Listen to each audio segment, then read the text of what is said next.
You're not alone. If you need someone to talk to today, please contact Crisis Services Canada by either calling them at 1-833-456-4566 all hours of the day, or you can text them at 45645 at 4 p.m. to 12 a.m. Eastern Time. Remember, you're not alone, and Crisis Services Canada is here to help.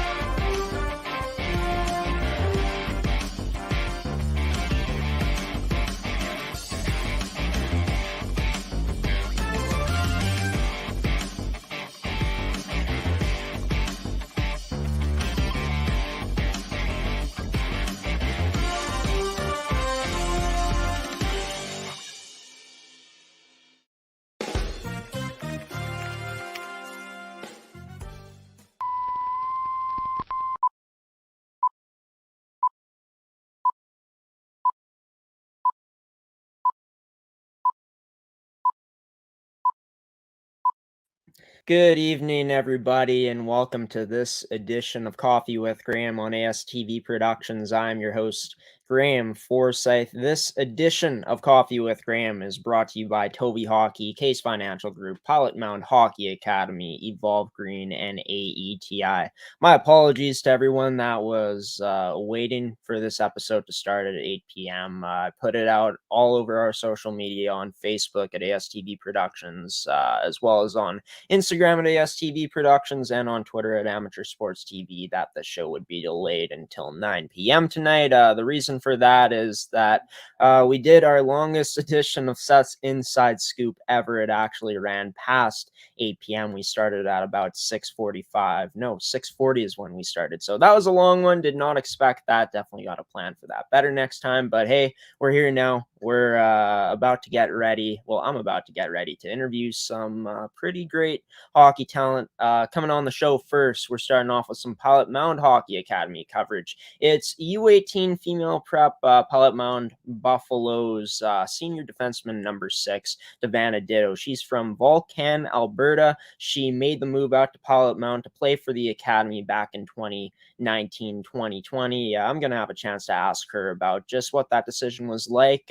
why she made it to play hockey in Pilot-Mound, how her senior season is going, the team season as well, and the most recent games that the team has played. So without further ado, let's start off this show by running the intro here on Coffee with Graeme on ASTV Productions with the first guest, senior defenseman number 6 of the Pilot-Mound Hockey-Academy Buffaloes U18 female prep team, Davanna Ditto, here on ASTV.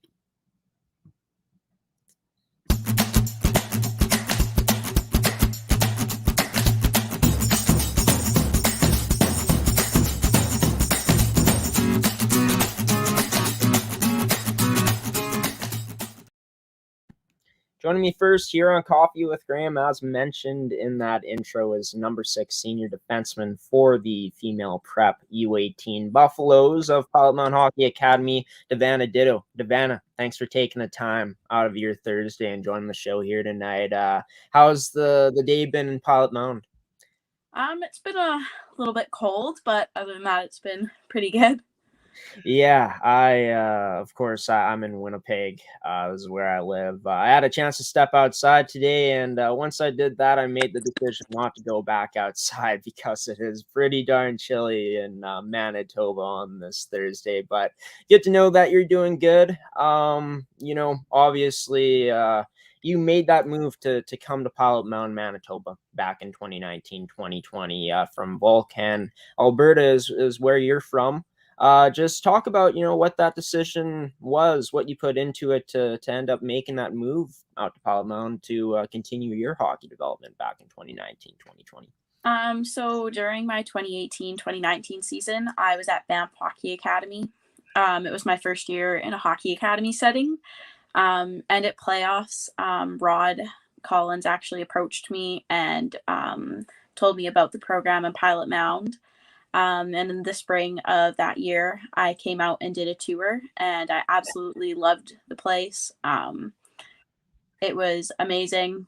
And then through a lot of conversations with my dad, we decided that Pilot-Mound was going to be the best place for me to further my hockey development. It was a little hard for my dad to be okay with it, with me moving almost 13 hours away from home, but I've never regretted coming here, and I honestly think it was probably the best decision I could have made. Yeah, and it seems like you've been enjoying every minute of it, which is just so awesome to see. I mean, you only have so many years to play hockey, especially at this level. So why not make the best of your opportunities, right? Talk about it. Once you made that move, was it a tough transition for you to make that adjustment by moving away from home, or did it seem pretty seamless from you just moving away? I never had any issues with it.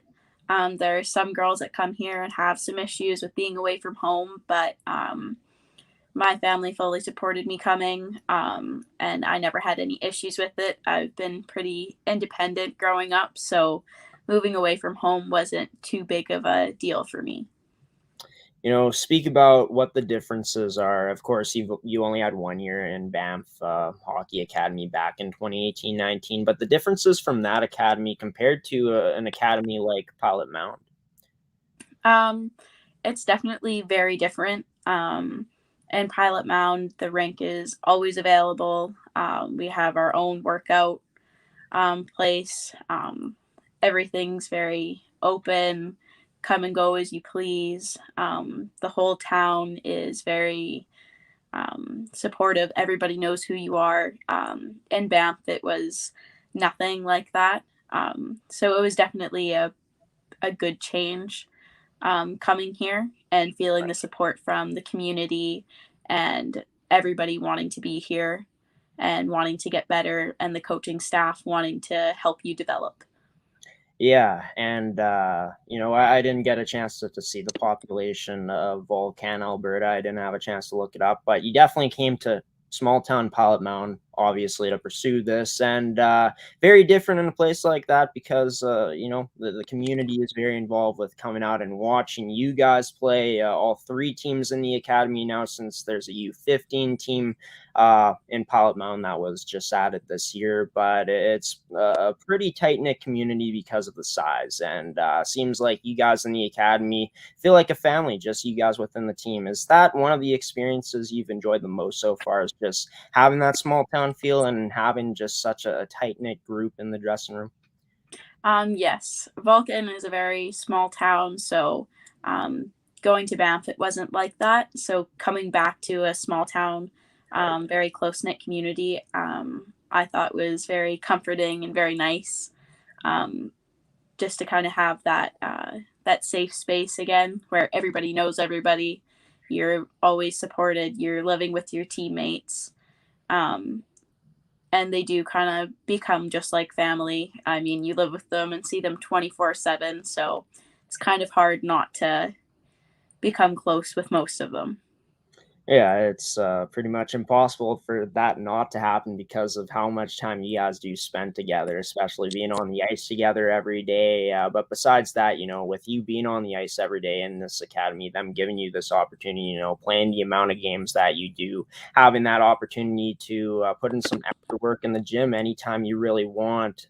Talk about how just the options, the things that this academy Pilot-Mound has offered you has really helped in your development in your game since 2019 2020. Um, it has helped a lot. The ice is always available for us. This year, due to COVID, we have to book the ice to get free skate at night, but usually we always have it booked, so we have usually at least 45 minutes to go out there, do whatever we want. The gym is always open. It's just for the academy's use.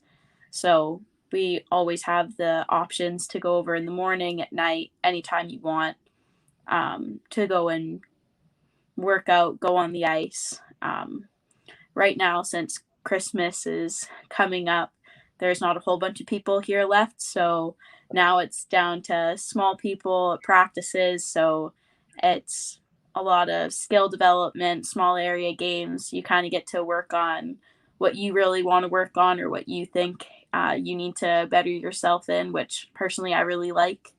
Um, a lot more one on one time with your coaches. Yeah, that's great to have. Just having that more face-to-face time, more one-on-one with the coaches to really like, where you're at in your hockey development, what you need to get better at, what you're doing well, which is just awesome that Pilot-Mound's able to offer you this type of opportunity along with all the other players. But talking about Christmas break, of course, you guys are done playing games for the 2021 portion of the year of your 2021-2022 season. I'm sure you're going home for Christmas. How exciting is that going to be to, see the family during Christmas time and kind of just, wind down a bit before you guys get back going in the 2022 part of the season? Yeah, I'm definitely excited to go home, have a little bit of time to unwind. It's definitely going to be a little weird, not go, go, go every minute of the day, but it's a good break to have, especially not being able to get home as often to go see my family. But no, I'm definitely excited. Yeah, always a great time of the year when Christmas hits to just spend time with family and relax and unwind, like you said. You've had a chance to play one full season with the academy. Of course, last season got cut way short due to COVID-19, and you've played 25 games this season. You have 2 goals, 6 assists, and 8 points in these 25 games this year. Just talk about what type of player you are out on the ice at this point compared to the first year you stepped foot in the academy.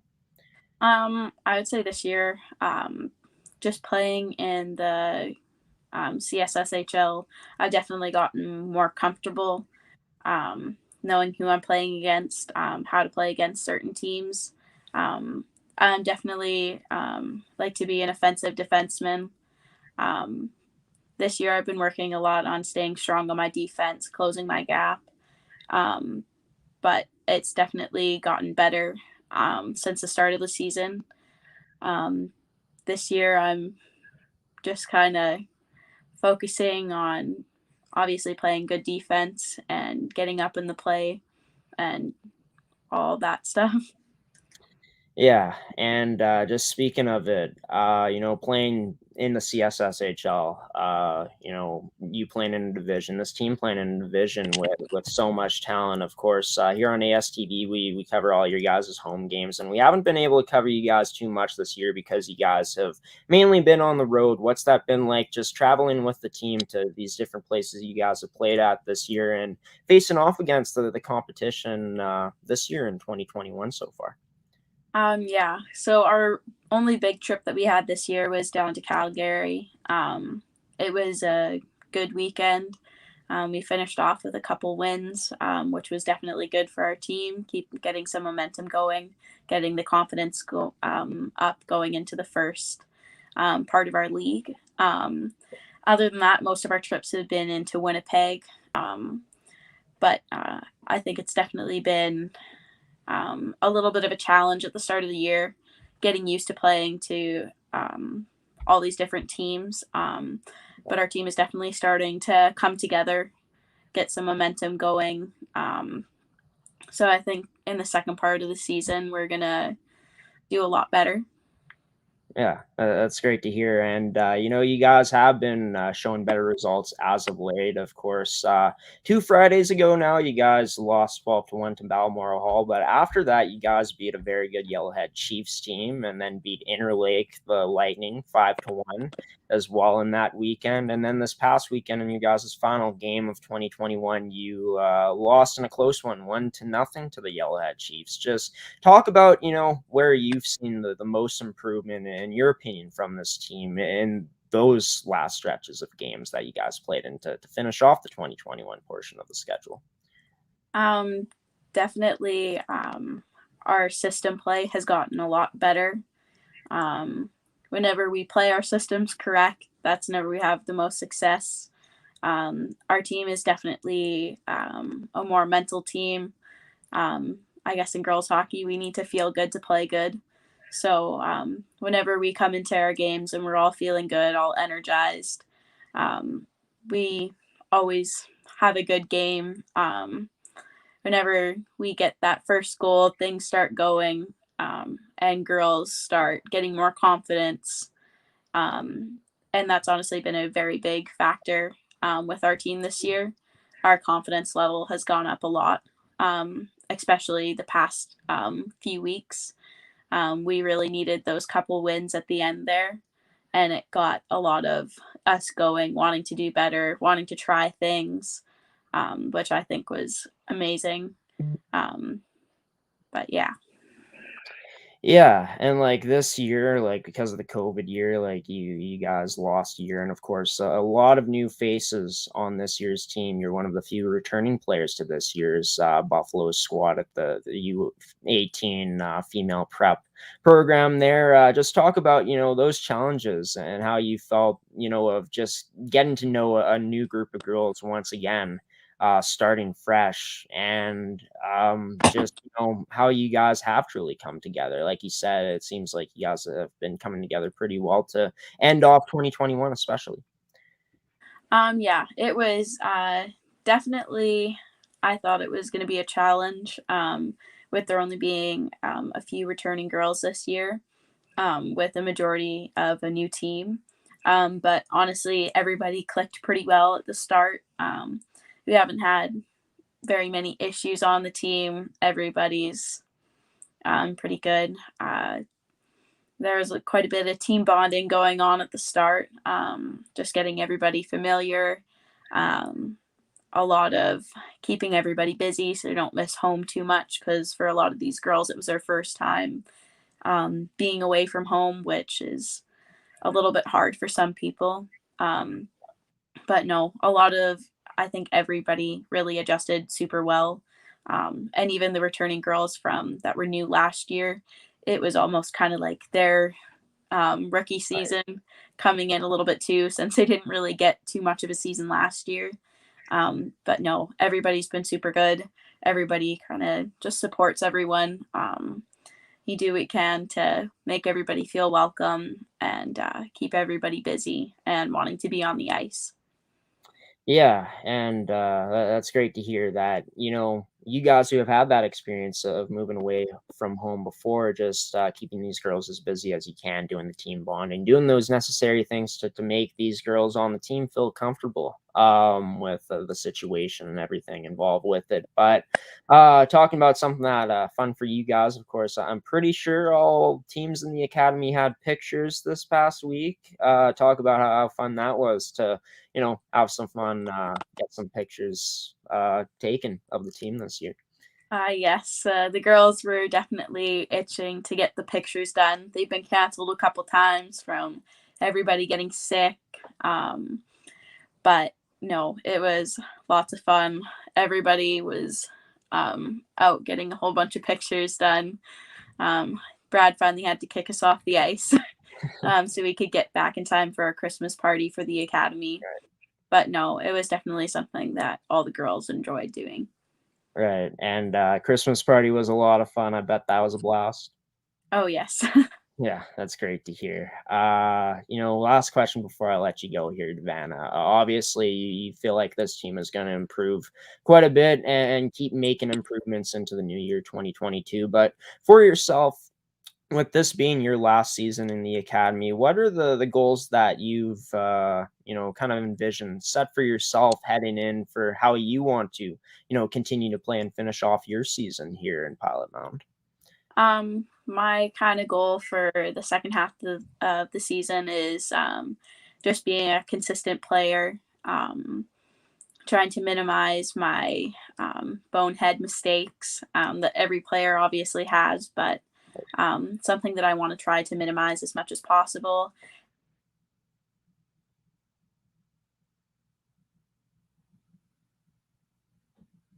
To pursue that and future my education. Well, that's great to hear.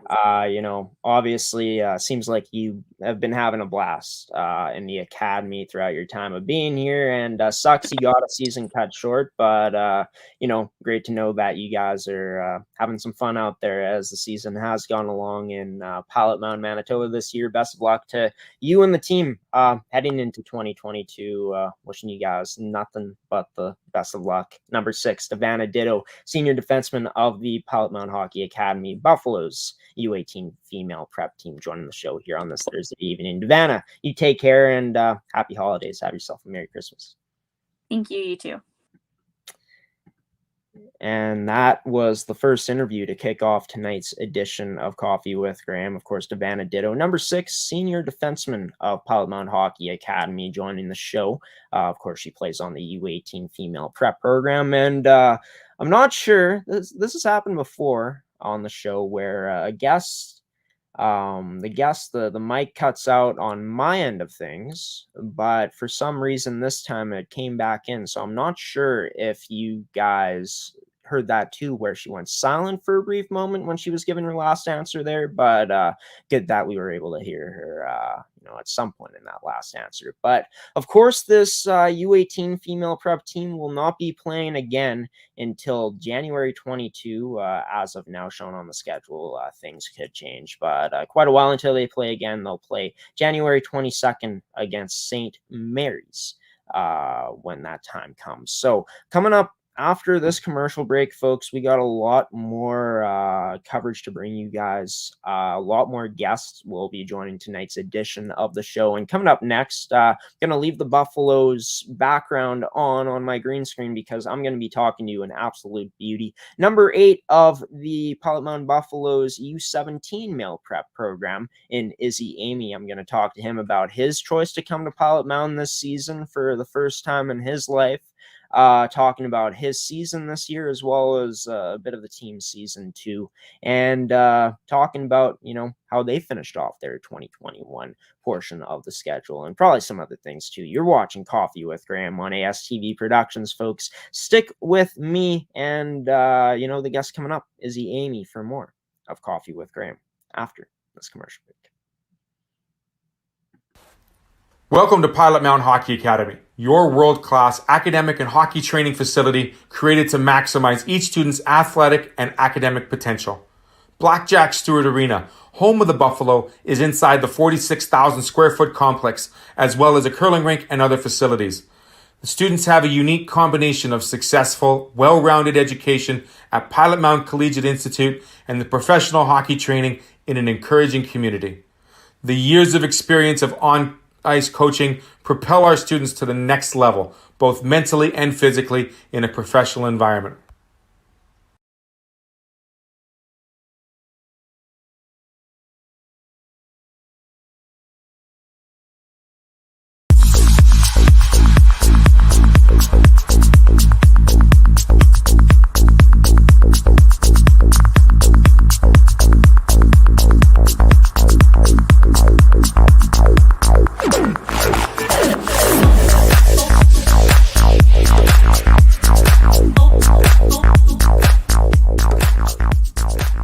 Why go solar?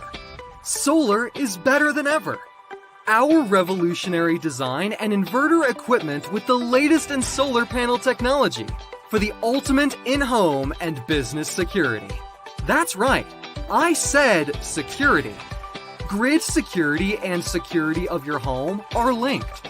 Fortify your future today with a battery backup system. No maintenance, quiet running. Did you know in Manitoba, grid-connected, off-grid, and battery backup systems are 100% right off in the year you purchase for any company or farm? Do you want to back up your internet, keep your tills running, and the lights on? We can install a system that is right for you with battery backup fully capable of taking on all those essential loads and keeping you running. When you call our experts at Evolve Green, ask about getting your free energy audit today. Call or email today to find out what system works best for you. 1-866-5-EVOLVE or support@evolvegreen.ca. Also, be sure to check out our website at www.evolvegreen.ca.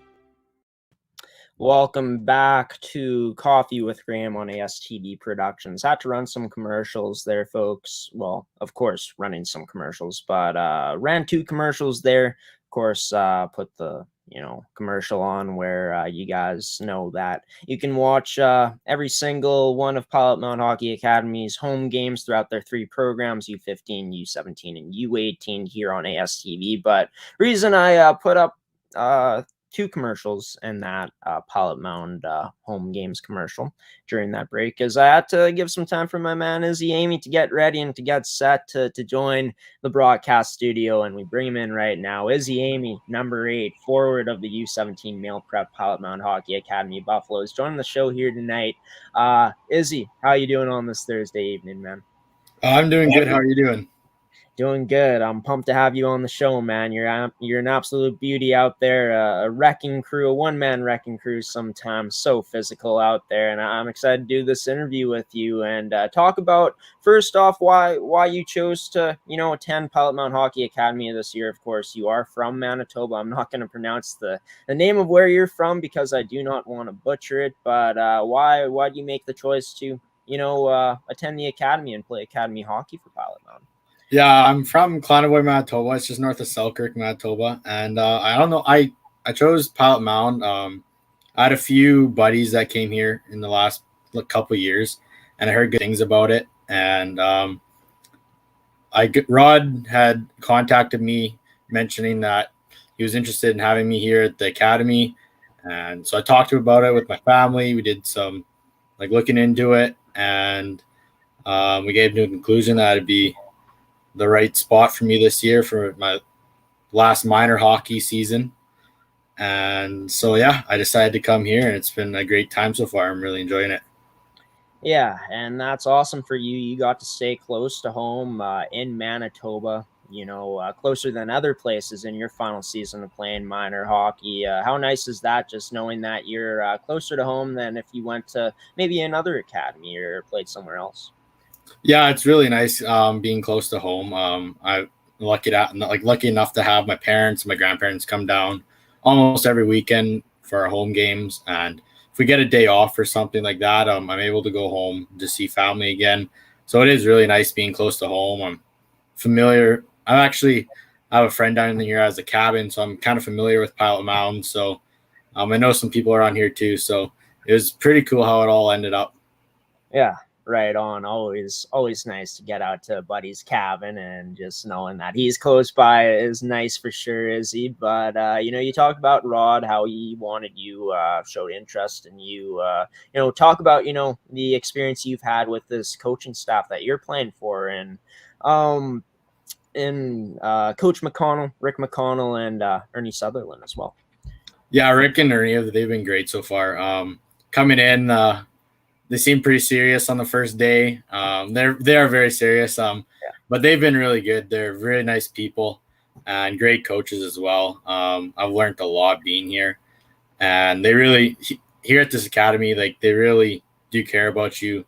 They'll focus on you individually as well as the team. So, if you have something to work on, they're willing to help, and they're willing to let you know what to work on and how to do it. Yeah, and of course, these coaches offer so much guidance, so much support for you guys. Like you said, you've learned a lot so far, and not only that, but you get to be on ice every day. Of course, going to classes with the boys, you get to access the gym anytime you want, as it's available to the academy. Just talk about how nice that experience has been to have all these different options to better yourself as a hockey player in Pilot-Mound so far this year. Yeah, it's been awesome. I love playing hockey. So being on the ice every day practicing, I love it. It never gets old for me. Having free access to the gym whenever we want, it's been great. If you have, something comes up, you can always go to the gym later. It's super flexible here. It's awesome. I'm quite enjoying it so far. And so, yeah.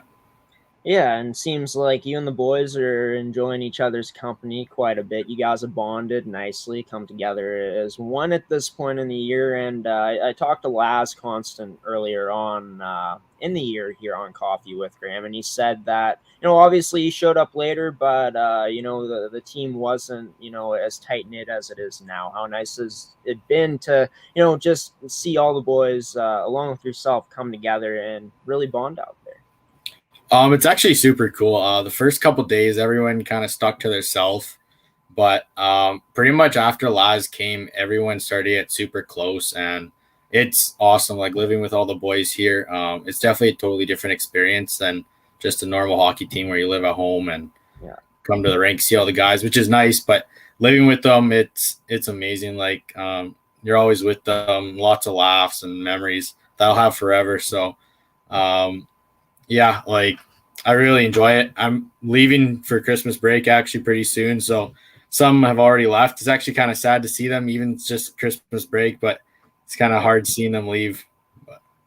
Right. Yeah. I mean, like, you guys have become so close and you're so used to being with each other. Even though Christmas break, it'll be nice for you to go see the family. I'd be in the same boat as you, where it's kind of going to suck for a while, but, coming back, going to be getting right back at it and trying to improve as a team. Right. But, talking about Laz, just his impact he's had on the team, being probably, well, he has been the leading point getter on the team, probably been your guys' best forward night in and night out, or game in and game out, consistently. Talk about how huge it's been having him just in the dressing room and having him out there on the ice for you guys this year. Yeah, Laz is great. He's a great guy. He's a great hockey player. If we need, he's always out there making a good play, or if we need a goal, he's usually the guy to get it. So it's been really nice to have him. He really cares about the game and about the team. So if the other team starts chirping one guy or picking on one guy, Laz makes sure he knows what's going on. So, Laz has been great so far. Yeah, and we've definitely seen Laz getting into the extracurriculars quite a bit at times here on ASTV when we covered you guys. But gotta love someone that's always going to stand up for his teammates and Laz, and someone that can, lead by example out there on the ice with what he's been able to do. But talking about you, I opened up right when you came on saying, physical presence out there. The points aren't the highest for sure, 8 points in 25 total games played, but obviously you're a very physical player. You're a guy that can also, make some good plays with the puck as well. But in your opinion, who is Izzy Aime as a hockey player? Up until this year, I was usually the smaller guy, one of the smaller guys on my team. I'm still not the biggest out there, but last year and this year, I just learned to use my body to my advantage, throwing guys around, protecting the puck with my body. And I'd say I'm more of like, not a grinder per se, but I'm not sure how to say, like a little bit of a playmaker, a little bit of a grinder, a little bit of everything, I guess. Yeah, and just gotta say this word correctly because I don't want it to be misinterpreted. You muck around in the corners. You like a bit not dirty in the corners, but get into the dirty areas in the corners, right? That's what I'm kind of getting with that. Yeah, I like to let guys know that I'm there, and they're not gonna just walk around there. They got to go through me first.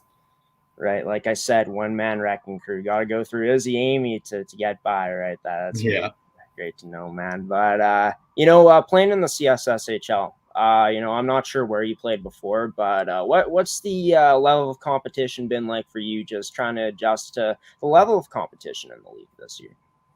Yeah, the CSHL is a great league. It's very competitive. I definitely had to adapt to a bit, but it's been great so far. I'm always having to work to keep up with the guys. Edge, they have a great team, and just kind of setting our standards there and working above that, trying to be at least there and always working to get above there. And it's very competitive and it's a great league so far. I love it. Well, obviously this team hasn't had, the best of success this season, but there's been times, periods in the season where you guys have had success. And I think last weekend for sure is one of those times, even though you guys lost 6-0 to the Edge, lost 4-1 to the International Hockey Academy, you guys were able to beat IHA 3-2 and also beat the Edge 4-3 in your guys' final game of 2021. Just how huge was that to end off the 2021 portion of the schedule of the season with a huge win over a very skilled hockey team in the Edge? Oh, it was very big. Carrying like that momentum and how we played really well. So we're all coming back into the new year. We're hoping we can keep that up and just build off of that last game and hopefully stay there and work above and just keep getting more wins, trying to climb up, get to the top. So, but yeah, beating Edge was very big. It's one of our rivals. Beating Edge, they're one of the better teams. So, like competing with them and especially beating them, it makes me quite happy. Yeah, no doubt about it. Especially when you guys are like, no doubt the underdogs going into those games with just the record and how skilled they are. But awesome to know that you guys have been able to beat them not only once, but twice at this point in the season.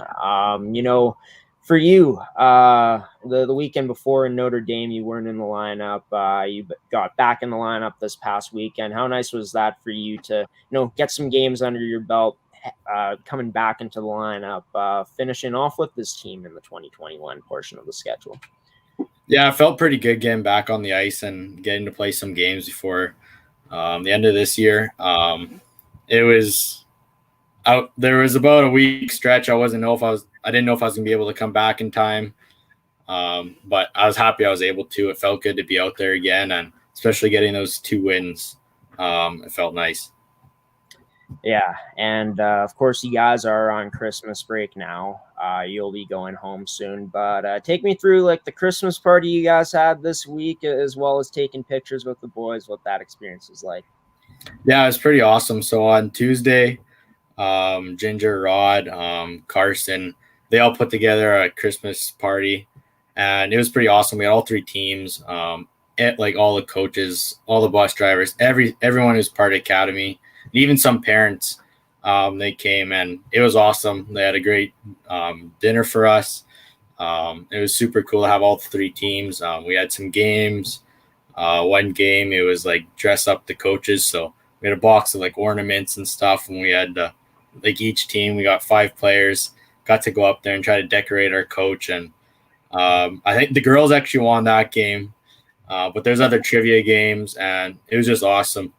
It was a great experience. And then picture day, it was awesome getting the big team picture and then also getting like one-on-one pictures and a couple pictures with some buddies. It was awesome to have those pictures forever. Yeah, that's awesome. And you're right. You'll have those pictures forever, which is great. Memories from a year that you're enjoying quite a bit, from the sounds of it, which is just awesome here. But I got to ask you, Izzy, best decorated coach, who was it? I'd probably say the girls. Our team, the guys probably stood there for about 2 minutes wondering what to do. So we got a bit of a slow start, but the girls, they did a pretty good job. They decorated Brad pretty well. Yeah, that's awesome. Really put that emphasis on, they wanted to win that, obviously, the decorating portion of it, which is great. For you, you guys won't play until January 8th. You guys will be in Wilcox, Saskatchewan next time you guys play, as of the schedule, against Notre Dame, the Hounds. But for yourself, obviously a lot of time you're going to unwind and spend time with some family during the Christmas break, going back home and then coming back to Pilot-Mound, of course, after the break. But for you, what's going to be your personal goal finishing off, the season, your 2022 portion of it, with this being your last season of minor hockey? What's the goals you're setting for yourself? Yeah, I'd like to, I'm going to come back after Christmas break and during Christmas break, I'm not going to stop working out. I've already lined up some ice, so I'm going to get back on the ice during Christmas break. Try not to have too much of a break. Being able to come back better than I was the last, first half of the season. and I'd like to go play junior or college somewhere.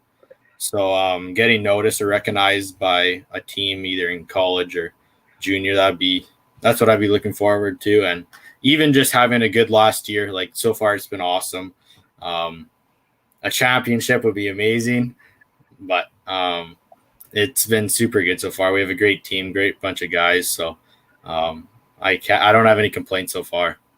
Yeah, that's awesome. Well, you got a lot of goals, a lot of aspirations, and hey, just keep working at it, Izzy. Maybe we could see this team, shock the world and win a championship and keep improving. That would be awesome to see, especially here at ASTV, to see a team that we cover win a championship. But yeah, keep working at it. If you want to get to junior, you just got to put in the work, continue to get better as a hockey player. And no doubt you could very well be there, Izzy. Izzy Aime, number 8 forward for the Pilot-Mound Hockey-Academy U17 male prep Buffaloes, joining Coffee with Graeme on this Thursday evening. Izzy, you take care. Can't wait to keep covering your team in 2022. And happy holidays and Merry Christmas, man. You have a good one. You too. Happy holidays to you as well. And Izzy Aime, number 8, forward of Pilot-Mound Hockey-Academy's U17 male prep team. And, gotta love his energy. Gotta love his attitude. The kid's just a beauty. He's a beauty. One-man wrecking crew out there, like he described. And, great to know that, not only Izzy, but the other players in Pilot-Mound Hockey-Academy that I've talked to have had nothing but great things to say about their time and the time they spent at the academy this year. And the experience they're having with each other. Really all teams coming together, which is great to see. You love to see it. But yeah, might be talking to some Pilot-Mound players next week. Maybe I'll be talking to one of the program's coaches. We'll have to sit back and wait for that one. I'm not too sure yet. It's about a week away, but we still got so much left to cover here on Coffee with Graeme. It's crazy in terms of people that we're interviewing and that I'm interviewing. And it's going to be mainly female hockey for the rest of the episode, just to give you guys a heads up, which is such a great thing. Love to cover the female hockey game, but coming up, I'm going to be sitting down with number 9 rookie forward in the MFHL, the Manitoba Female U18 AAA Hockey League, number 9 of the Winnipeg Ice, and Stephanie Jacob. She won Week 9's Player of the Week in the MFHL. Congrats to her. I'm going to ask her about that, as well as her first season with the Winnipeg Ice, her first season in the league, playing against the competition in the MFHL, as well as the tournaments that her team has gone to this year. Well, one tournament her team has gone to this season in particular, and as well as the upcoming weekend of games for the team and the rest of their games for the 2021 portion of the Winnipeg Ice's schedule. You're watching Coffee with Graeme on ASTV Productions. Stick around for more with me and Stephanie Jacob after this commercial break.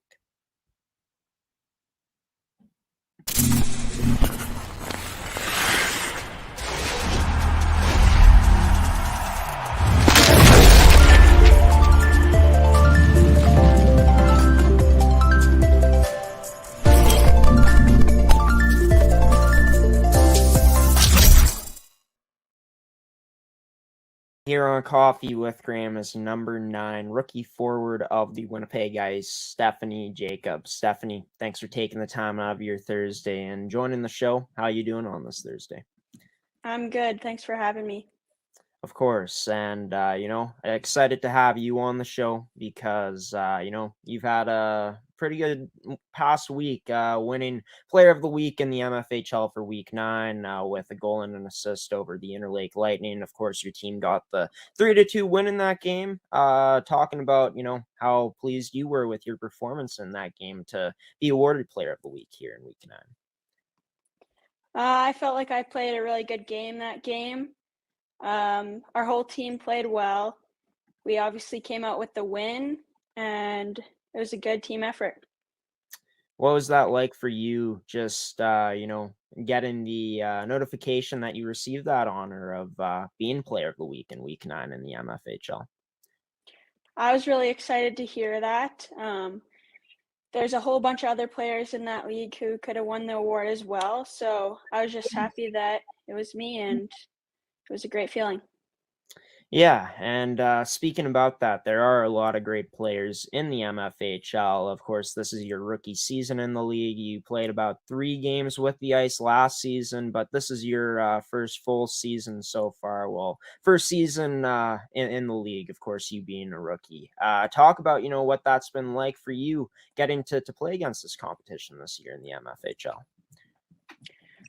To start out, it was quite a bit different. The speed is a lot quicker.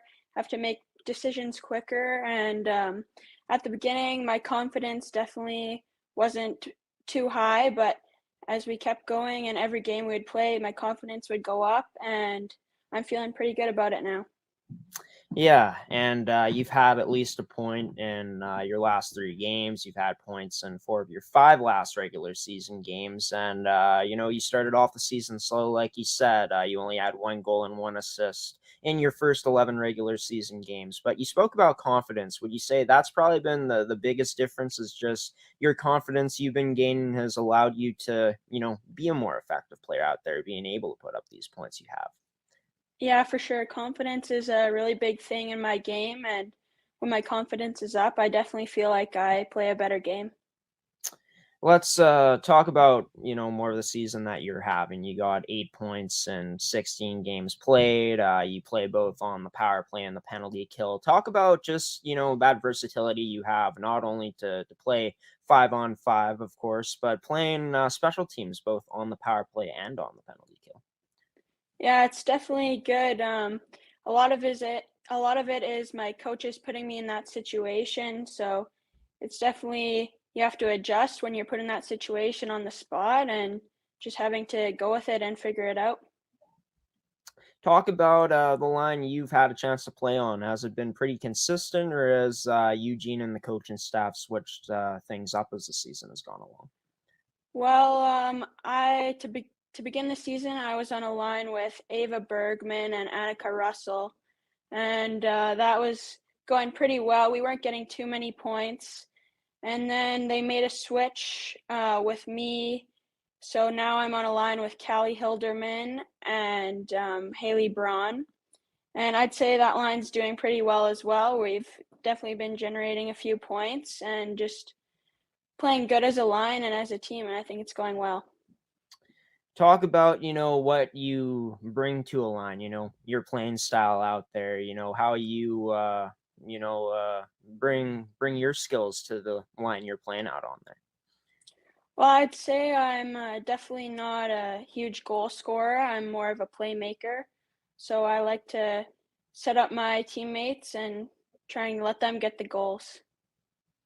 You talked about your coaching staff, how they've put you out in situations, many situations, of course, with you playing both on the power play, on the penalty kill. Talk about, Eugene Kaminsky and the coaching staff he has this year, what it's been like playing for them.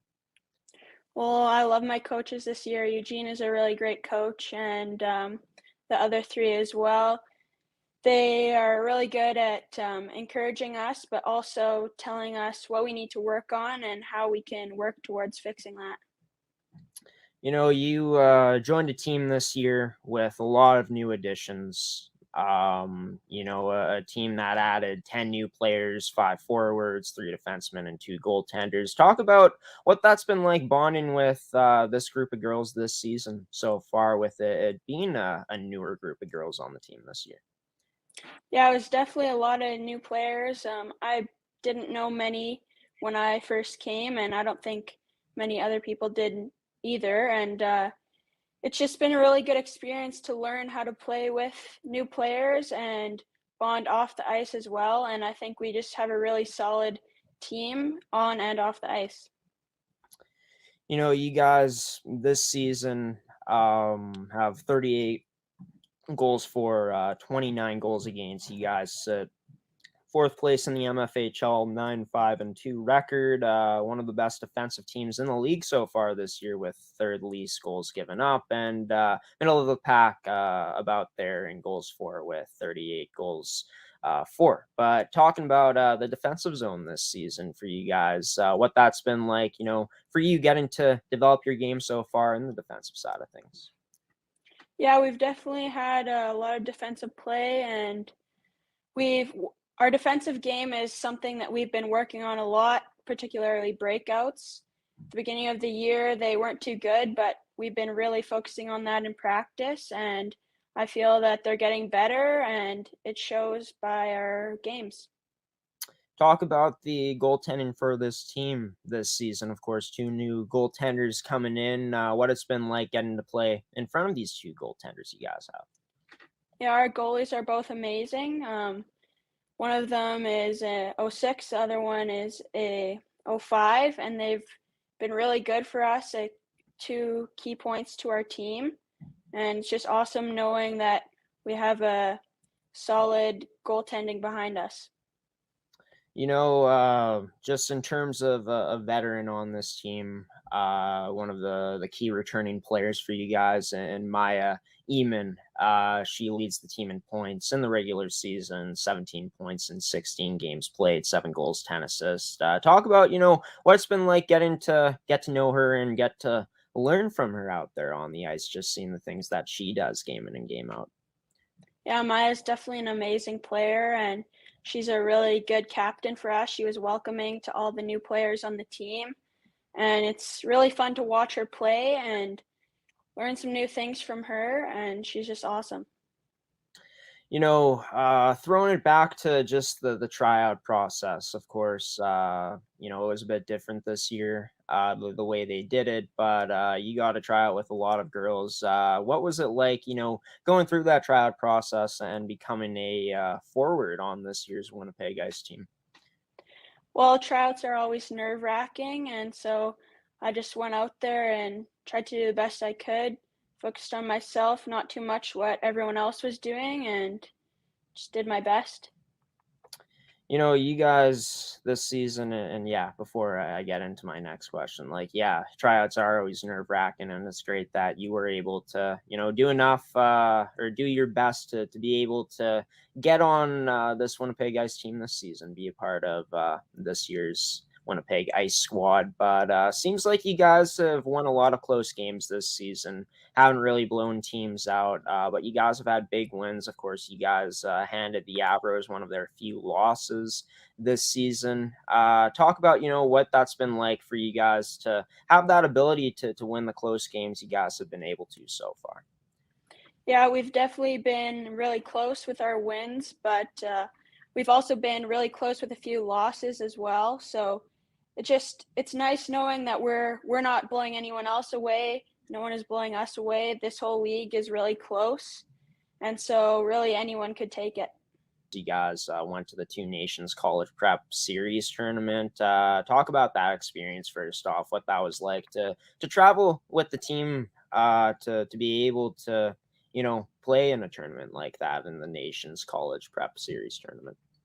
That was definitely a really fun experience to be able to travel with our team all the way to Brampton, and it was a good way to bond as our team and get closer off the ice, but we definitely learned a lot playing there. The rinks there were quite a bit smaller, so we were forced to play our game a little bit differently, but it was a great learning experience. Yeah, and you guys had success in that weekend. Of course, you guys came out with 2 wins, both being 2-1. What was that like playing against just competition you guys haven't played against before this season until that weekend, being able to, come out with those wins? Well, it's always fun to play against teams that you've never played before because you never know how they're going to play or what they're going to do. And so it was awesome to come out with those 2 wins.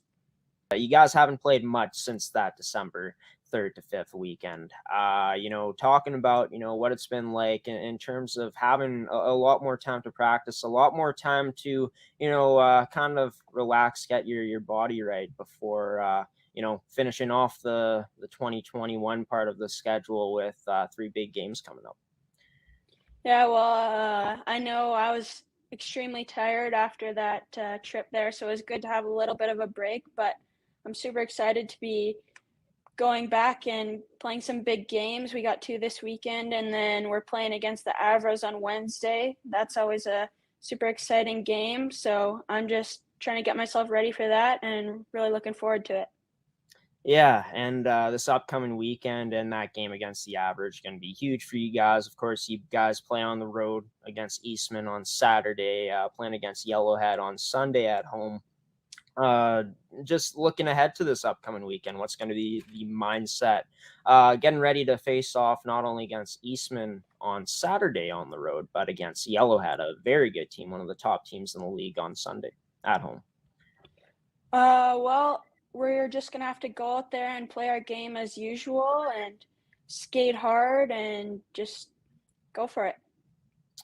Yeah, and, of course, that matchup against the Avro is always a huge one with you guys both being Winnipeg teams. What's that been like when you have had a chance to play the Avro so far this season, get an experience of experiencing that rivalry?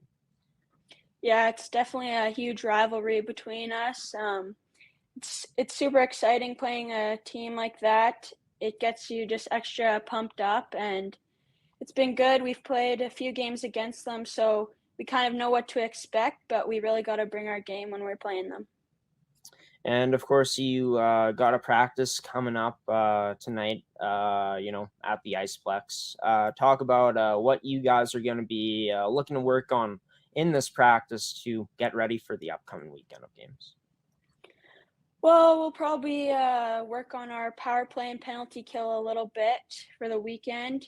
Get ready for that, as well as just some flow drills as usual, and probably a few breakouts as well. Well, Stephanie, congratulations on being named the Player of the Week for Week 9 in the MFHL, and best of luck to you and your team playing your last 3 games of the 2021 portion of your schedule against Eastman on the road on Saturday, Yellowhead at home on Sunday, and then, of course, on the road against the Avros at Seven Oaks Arena, 7:30 p.m. on Wednesday night.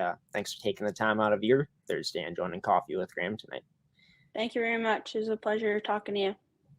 Thanks. That means a lot. Stephanie Jacob, number 9, rookie forward of the Winnipeg Ice, joining this edition of Coffee with Graeme.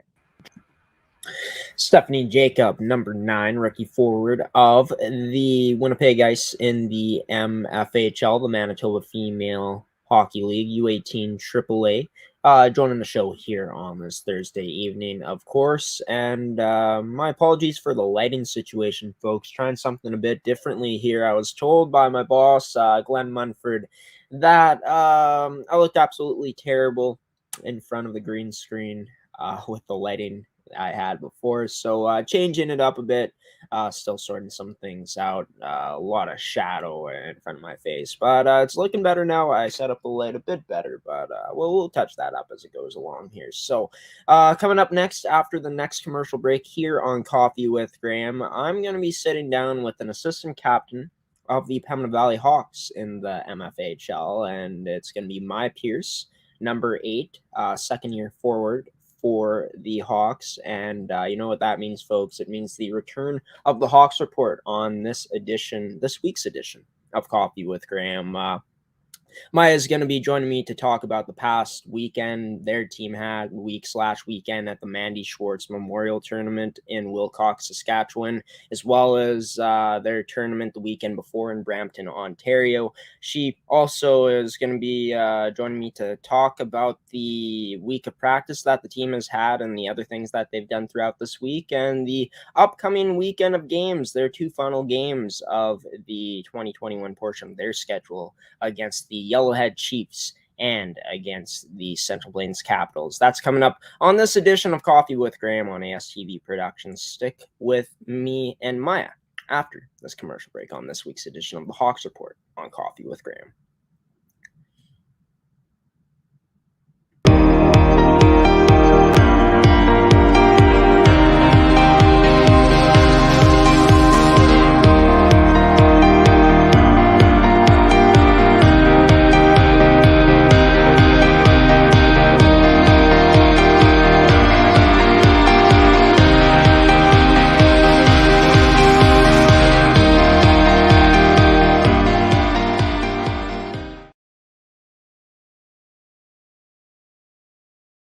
On this week's edition of the Hawks Report is number 8 assistant captain of the Pembina Valley U18 AAA female Hawks, Mya Pearce. Mya, your team had a busy past week/weekend.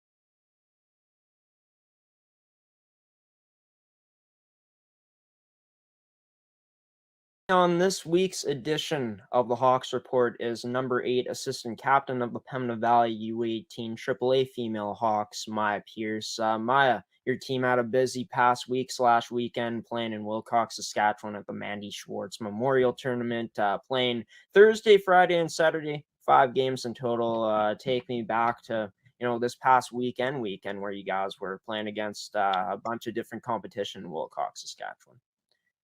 It was a really good team bonding experience to start with, to be able to go on the bus and hang out with the girls for a good 6-hour trip. And I don't know, it was just a busy weekend having 5 games and against very good teams. It was a challenge since we haven't been able to do that in a while, but it was lots of fun and we played very good hockey. And I'm hoping we could bring that into league this weekend. Yeah, and we'll get into the upcoming matchups for you guys this weekend later on in the report for this week. But the weekend before, you guys ended up going to Brampton, Ontario, playing in the Two Nations College Prep Tournament, getting back-to-back weekends where you guys are able to be on the road, be in the bus with each other, getting to, bond even more as a team. How huge has that been in the past 2 weekends for you guys? It's been awesome because, just to meet everybody on the team. We've had a few months with each other, but besides that, it's a whole new team and we haven't been able to do that. So it's been really fun to be able to go out and do things with girls and just spend a solid 2 weekends.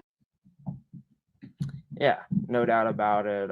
Always nice when you're able to do that, especially, coming close to the Christmas break, which you guys will be on after this weekend ends. But talking about, the 5 games you guys played in the Mandi Schwartz Memorial Tournament, playing against Swift Current, Edmonton, a team from Edmonton, St. Mary's, the Westman Wildcats, and the Calgary Fire. You guys lost 4 out of 5 games. You guys beat Westman 5-0, but getting that experience of playing competition like Swift Current, like that team from Edmonton, St. Mary's, and the Calgary Fire, how huge was that for you guys in terms of how you guys have grown from those games? I think it's very important to play teams like those just to see where you stand. And also, that's teams you could be seeing at SO Cup later on in the league. And then it's just, even though we didn't come out with a lot of wins, we played really good hockey. And I think that was important for our team and helped us grow as players. For you personally, this past weekend, you had 4 points. You had an assist against St. Mary's, 2 goals in that 5-0 win against Westman, and a goal against Calgary. Talk about, how you were, how satisfied you were with your past weekend, just in terms of how you continue to progress in your second season with the Hawks.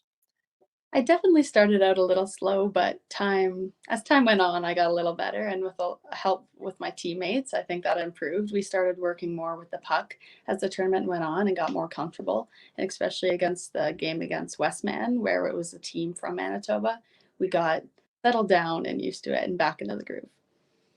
You've played less games than a lot of your teammates this season. 18 games played. You have 6 goals, 6 assists, 12 points. Of course, you were injured to start off this season, but we won't get into that injury specifically. But just talking about, what the journey has been like you for, to get to the level where you're at now, where you're getting more comfortable out there playing your style of game that you want to play. It's been hard because everybody has had a couple months head start at me, but I think I'm getting more into it just as Christmas comes to comes up. But I mean, I think we've done lots of workouts as a team. I've been involved on the ice even when I was injured, so that's really helped me out. And my coaches have been supportive through that way and always getting me involved. So I already had a little bit going for me, but jumping into the games, I started off with the line I'm with now. So we've really developed and gotten used to each other now. And what line are you playing on at this point?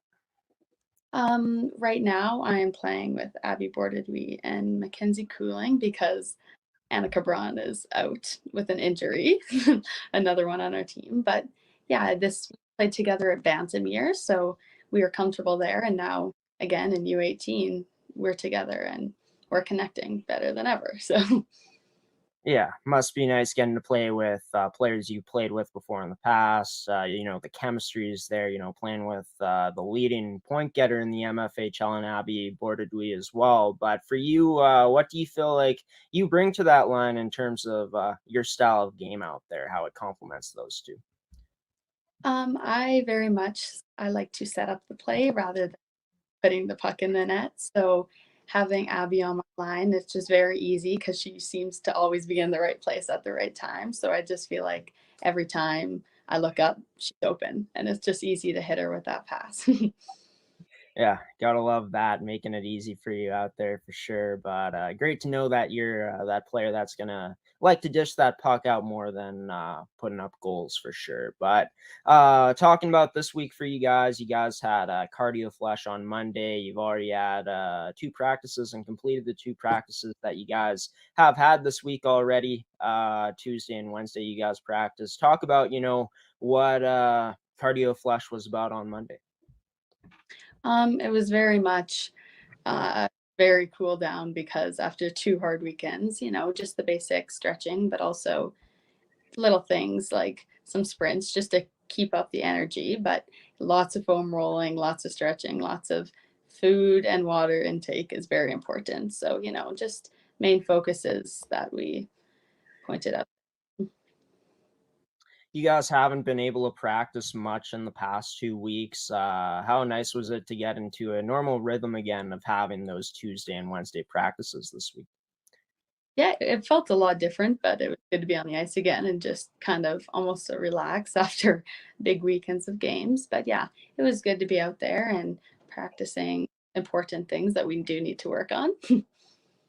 And talk about those important things that you guys focused on in these practices, both on Tuesday and Wednesday. Were they similar in terms of the stuff you worked on both Tuesday and Wednesday, or did you guys change them up, from day to day this week in practice? A lot of it was the same. We did a lot of new drills, but we really focus on our breakouts because breaking the puck out of your end is very important. And we did a lot of that last week too, and it's really shown improvement in the past games. So, I mean, working on that, it could only get better. And lots of passing, just so, and with our line, we are making those practice where we can carry them out to the games. You guys haven't played a regular season game since November 28th. You guys got 2 big matchups coming up this weekend on Saturday night against the Yellowhead Chiefs, and then on Sunday, the final regular season game and game of your guys' 2021 portion of the schedule against the Central Plains Capitals. Talking about, the mindset heading into this weekend, knowing that you guys could have a chance to very well beat both of these teams because you beat in Yellowhead before and you guys have played close games against them, and you guys probably feel like you have that ability to beat a team like Central Plains as well. Yeah, for sure. I think we just have to go into it like we get a 2-week break after that. So we just got to pour everything we have into those 2 games and play the best hockey we can and carry it on from last weekend when we've been playing well. So just keep that in the back of our minds and hopefully play the best we can. Playing against the Yellowhead Chiefs at home Saturday night, you guys have had success against them before this year in terms of getting a win, 6-2 back on November 14th. The last time you guys played, it was a 7-6 win for the Yellowhead Chiefs. Big stat in that game was them scoring 5 on you guys in the first period. What's going to be the key to getting a win this time around against this Yellowhead Chiefs team on Saturday? They're a very aggressive and good team. So I think we just have to have a strong start like we didn't last time. And I think we just can't let down. and we just have to win our battles and get a whole bunch of shots on net because they do have good goalies. And if we have a good start, we usually have a good game. Then we just keep working on it through the game. And then going up against Central Plains, of course, they've had success against you guys this season. I think the last time you guys played, they ended up beating you guys 3-0. I could be wrong on that being the last time you guys played, but what's going to be the key going into that game for you guys to not allow that to happen again, for you guys to get a better jump on them this time around? Again, they have very strong goalies, so we have to come out and get lots of shots on net and chances and use our teammates. And I think taking everything we've learned from the past weekend and bringing it into those games will be very important for us. You spoke about how Annika Braun is out with an injury right now. Is that the only injury to the lineup? What's going to be the lineup situation going into this upcoming weekend? Other than her, yeah, we've got everybody back and healthy. Should be good. And I saw on you guys' schedule that after the game against Central Plains on Sunday, you guys are going to have a Christmas party. What's the excitement like that around the room? It's very, very exciting. Get to spend the holidays with our teammates and have a little Christmas party in Roland, and we're just doing a little Secret Santa with the team. So I'm looking forward to it. Yeah, should be a lot of fun. Who do you get for Secret Santa on the team? I have Annika. Well, that should be interesting for sure. Yeah, for sure. You guys have fun with that Christmas party on Sunday after that game against Central Plains. Best of luck to you and the team coming up this weekend against the Yellowhead Chiefs Saturday night, and of course against the Central Plains Capitals on Sunday afternoon, both games being at home. Number 8, assistant captain and second-year forward of the Pembina Valley Hawks, Mya Pearce, joining this edition of the Hawks Report. Mya, thanks for coming on. Thank you very much for having me.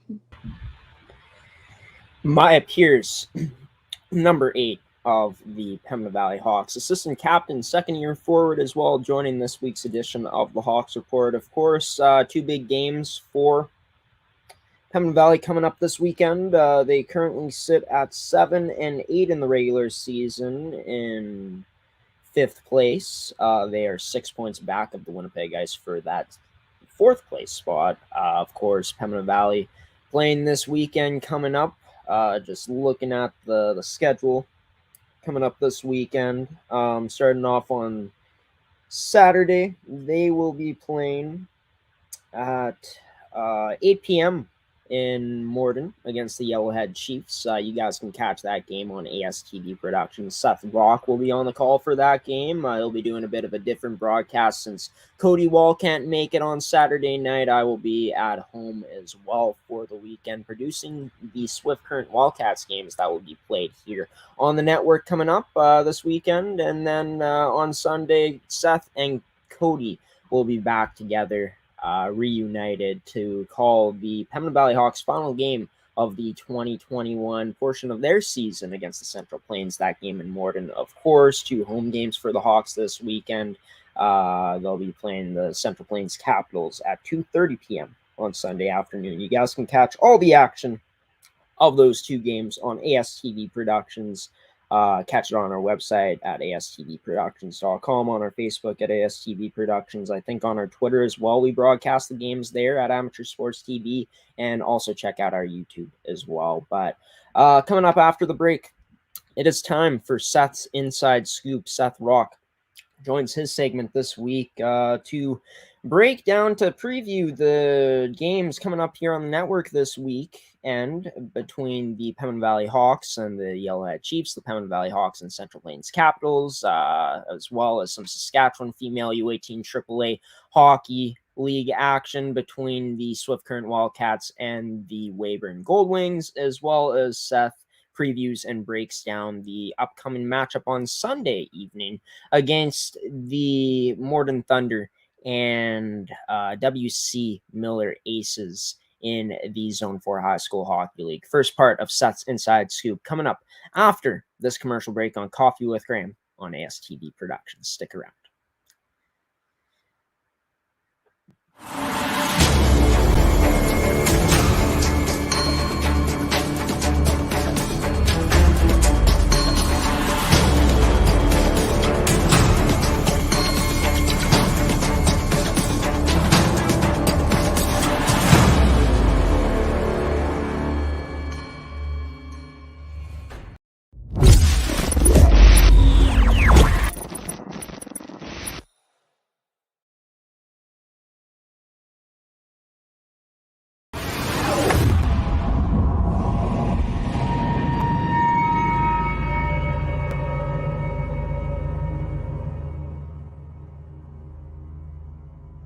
And it's time for another edition of Seth's Inside Scoop here on Coffee with Graeme. Of course, the main man himself on his segment, back for another Thursday. Seth rocks. Seth, very nice looking background. Of course, I saw a sneak peek of your background, I guess, yesterday on Rise. Yeah, yeah, I changed it. I see the Budweiser goal horn in the background as well. It's looking nice today. Move that over a little bit, actually, so it's not blocking Patty's number. Move it over a bit. Yeah, smart call. Smart call. Gotta see Patrick Laine's number in full. Yeah. Excited to talk about a lot of games this week, Seth, on your segment, and I mean a lot of games. I believe it's going to be 5 games in total we're talking about in today's segment. But let's get down to business here, Seth. Just got to put your overlay up, talking about the MFHL. The Pembina Valley Hawks are going to be in twice this weekend coming up. First, let's talk about this Saturday matchup they have going up against the Yellowhead Chiefs. Yellowhead 12-3 coming into this weekend. Pembina Valley 7-8. And the last time these two teams played, Seth, Yellowhead won 7-6. The Chiefs scored 5 goals on the Hawks in the first period, and then the Hawks, of course, made it close. Of course, that game ending 7-6. But this is going to be the 4th meeting between these two teams in the regular season. And besides the Hawks' big win back on November 14th when they beat Yellowhead 6-2, and that game was even close before the start of the third period, as it was 2-2 going into that. All these games have been pretty close. What are the odds of that happening once again here?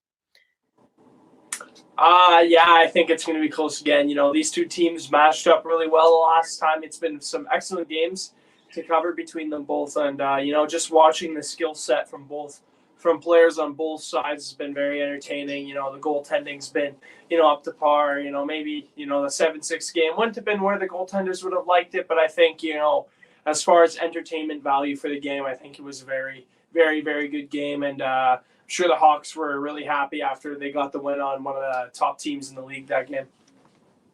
Talking about the Hawks, this is a team that's been struggling to get into the win column as of late. They went to Wilcox, Saskatchewan this past weekend and played in the Mandi Schwartz Memorial Tournament. I believe they only won 1 game against the Westman Wildcats. Yeah, they did win only 1 game against the Westman Wildcats, but this team has been on the road together for the past 2 weekends, going to Brampton, Ontario the weekend before last weekend. And of course, this past weekend, they were in Wilcox, Saskatchewan, playing in that tournament in the week and into the weekend. Talk about, the bonding this team has been able to do. Of course, we know how close this team is together already, how they play for each other so well out there, but how that bonding in the past 2 weekends is going to fare for them in these upcoming games, especially against Yellowhead this upcoming weekend. Yeah, the bonding process is really good, especially when you go out on these big road trips like these girls have. And it's been, I'm sure for them, they've gotten to, they already have a lot of strong relationships. You don't need to really interact with these girls to know that they're really close. We watch the games. You always hear them hollering on the ice, hollering on the bench. They really play for each other back in these games. And it's really awesome to see that, that teamwork, that just really they do things as a team. They you can tell that they really love to play for one another. And, that's an awesome thing to see. And I think this road trip definitely strengthens that bond that they already had. And I think coming in, even though they haven't got the wins that they may have wanted, I think coming into this weekend, they're going to have a lot of confidence.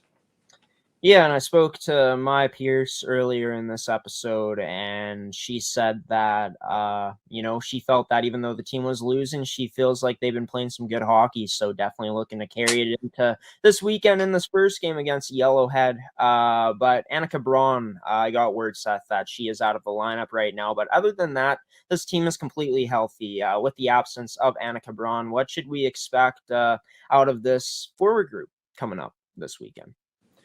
Yeah, obviously Annika Braun's one of their one of their better offensive forwards, always on the highlight reel, getting some very nice goals and, using her speed to her advantage. But this is a team that's very deep. They got a lot of players that, I said before that they play for one another. And I feel like, that it's going to be hard to fill in her gap, but I think they got the pieces. I think they got the depth, to where it won't be as much of an issue as it would be for other teams. And I think, it's gonna be hard to replace her, but I think that this team definitely has the skill. They definitely have the players to do that. And I think going into this weekend, they should have, like I said before, all the confidence in the world going up against this team. So it should be interesting to watch. Yeah, and against a team like Yellowhead, Annika Braun, even though there's no hitting in the female game, obviously, you can get physical out there. What do you expect out of this lineup with more of a, I guess she is sort of physical out there for as much as you can be in the female game, but what we should expect this lineup to step up like in the physical department against this Yellowhead Chiefs team with her out of the lineup. Yeah, you said there's no hitting, but I think, physicality doesn't just mean hitting. It's those little battles in the corners, in front of the net. Those, like, you're banging in there with your stick, trying to get free up pucks. And, that's going to be big, especially against a good team like this Yellowhead Chiefs team, where they got a very aggressive forecheck. They got a lot of good skilled players on this team. So I think, it's going to be all about those little battles in front of the net, in the corners, trying to win those, making sure you don't turn the puck over, getting pucks to the right area. And it's going to be there's no hitting, but it's still going to be physical. There's still going to be tension. There's still going to be all these other things that you expect to see in all kinds of hockey. Doesn't matter if it's male or female. Talking about defensively now, for this Pembina Valley Hawks team, of course, going up against the highly powered offensive Yellowhead Chiefs team. What's going to be the key in this game defensively for the Hawks against the Chiefs? Yeah, I think it's just being defensively sound in all categories. Doesn't matter where you are on the ice, just making sure you have that coverage that you need to have, winning puck battles, as we said before, getting pucks to the net, just try not to get hemmed in your own zone too much. It's bound to happen against a good offensive team like the Yellowhead Chiefs. But I think, you play with patience. You don't want to be throwing pucks to the danger zone, and you want to be, putting pucks on the ice, good passes, just really making sure where your teammates are, and you just making the safe play, because this team's very good. This Yellowhead Chiefs team is very good. So it's just all about playing the sound the game up coming up, and I think the Hawks can really do that, because we know how good their defense is. We know how deep their defense is, especially in their defensive zone. They've done some excellent things this year. So, you got to think that's going to be one of the main things for the Hawks to be really focusing on in this game, in these two games coming up this weekend. We know that this Hawks team can get pretty good goaltending too, even though the numbers haven't been spectacular this year. We've seen these goaltenders come out and have huge performances. What should we expect in this first game against the Yellowhead Chiefs for the Hawks this weekend, whether it's Tria Enns in net or Kaylee Franz? Yeah, these two goaltenders are very good. Oftentimes we've said this before when on this Inside Scoop before, talking about the goaltenders on this team, that their goals against average wasn't probably where they had wanted it to be, but that doesn't mean the goaltending hasn't been great, because they have faced a lot of shots at times, and in that big 6-2 win the last game that we covered with them, goaltending really shone. What's that word? I always say shined bright. It just shone bright. It was just a really good performance by the goaltenders. And I think, it's going to be big, especially, when you got a really good run and gun offensive team like the Yellowhead Chiefs, goaltending is going to be important. And I think if the goaltenders can stand on their head, whoever's in net, they got a good chance to maybe come out with the victory in both games. Talking about the special teams, and then we'll take our first commercial break here, Seth. How huge the special teams will be in general for the Hawks in this upcoming game against the Yellowhead Chiefs? Yeah, I think it's going to be pretty huge. I think from the games that we've seen, I've noticed that both the Hawks penalty kill and power play have been very good. Maybe on the power play they don't get as many goals, but they move the puck really well. They get their opportunities, and they really just, I think it all comes down to chemistry with how well these specialty units run, because you always hear them talking on the bench. You know how close they are, and when you develop that kind of chemistry, it's easier to find people on the ice. It's easier to know your surroundings on the ice when you have that bond, that special bond with your teammates. And I think, the special teams are going to be huge this weekend, and both the power play and the penalty kill doesn't matter, especially on the penalty kill though, because again, this is a high run and gun offensive team, so you really gotta make sure your penalty kill is up to snuff, because if it's not, they might be able to run away with the score. So I think special teams are going to be huge, especially the penalty kill. I guess before we go to break, I'll ask you this question: a player that you think is going to be a key part to the game for the Hawks against this Chiefs team come Saturday night. Yeah, it's a tough one. There's plenty of players you could go with. You could go with the two goaltenders, and I think I'm going to go with defender this game, and I think I'm going to say Erica Fiala. This is one defender that is very good in our own zone, always making the sound plays, always making the right decisions with the puck, never really coughing up the puck, not making too much turnovers. And I think against a high-powered offensive team, this can really come in handy. So I choose Erica Fiala. Well, Erica Fiala looking to be a huge part of the Hawks' success against the Chiefs coming up on Saturday night. Of course, you guys can catch that game along with all the other games we'll be talking about on Seth's Inside Scoop on tonight's edition of the show. But coming up, we're going to talk about the next team that is going to be playing on Saturday night. Well, the other team playing on Saturday night against the Pembina Valley Hawks and the Yellowhead Chiefs coming up here on Seth's Inside Scoop with Seth Rock on Coffee with Graeme.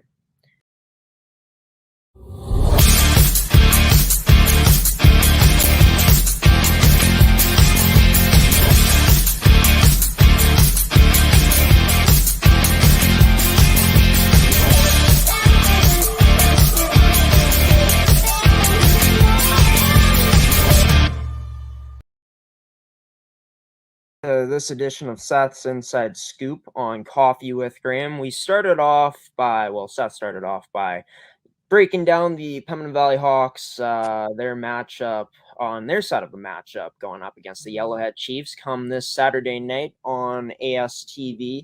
Now Seth is going to break down the Yellowhead Chiefs side of things in this upcoming game Saturday night. For the Yellowhead Chiefs, of course, the last time that they've played against the in the regular season was against the Hawks with that 7-6 win. They recently played in the Hockey Manitoba Showcase. Since then, they recently played against the Pilot-Mound Hockey-Academy Buffalo's U18 female prep team last Saturday and won 1-0. Team with the most goals for in the MFHL, fourth least goals against with 34. Their goals for at 57. What we should be expecting Yellowhead to come out like against the Pembina Valley Hawks coming this Saturday night?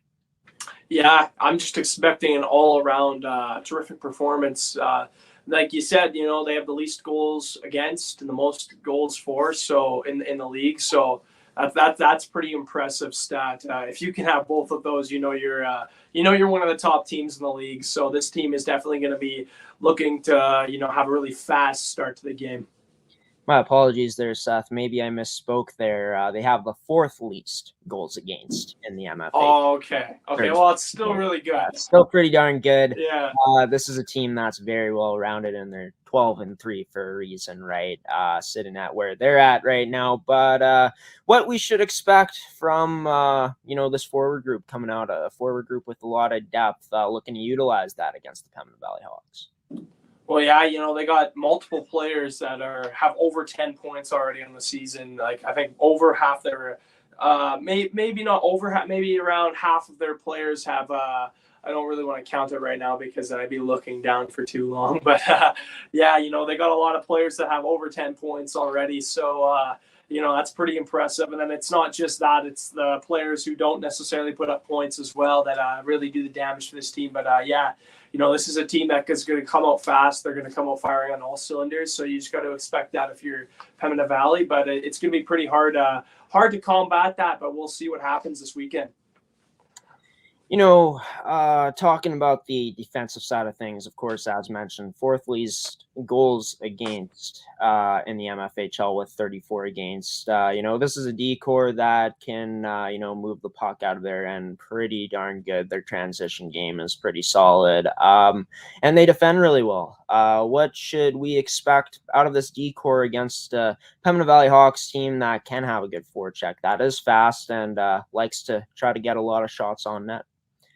Yeah, I think this D-core and the Hawks D-core are really similar, just have a lot of reliable defenders on the back end for both these teams. So I think it's going to be a very interesting defensive battle. And I think, when you watch Yellowhead, you got to expect their defense is going to be pretty up to task. They're going to have all their matchups, they're going to be doing all their matchups the way they like it. They're going to be breaking out the way they like it. So this defense is very good. They block shots. They can help in the offensive zone. So it's just kind of a, it's an all-around very solid D-core they got here. And of course, the last time we saw the goaltending from this Yellowhead Chiefs team, the only time we've seen it on the network this year was in that 6-2 game that they lost. Of course, Sydney McMullen getting the start in that game, didn't have her best outing, but overall this goaltending has been really solid for the Yellowhead Chiefs this season. Of course, they ended up having a shutout last weekend against the Buffalo's U18 female prep program, but what we should be expecting from the goaltending in the Saturday night matchup from the Yellowhead Chiefs, depending, which goalie they go with in net. Yeah, it doesn't really matter who they go with. This is a team that can really rely on their goaltending to, be up to task every night. They both are very good at stopping pucks. Both. So and all the eyes were on Sydney McMullen. She just can't. When we were covering that game last month, she just came off of playing for that Team Manitoba team.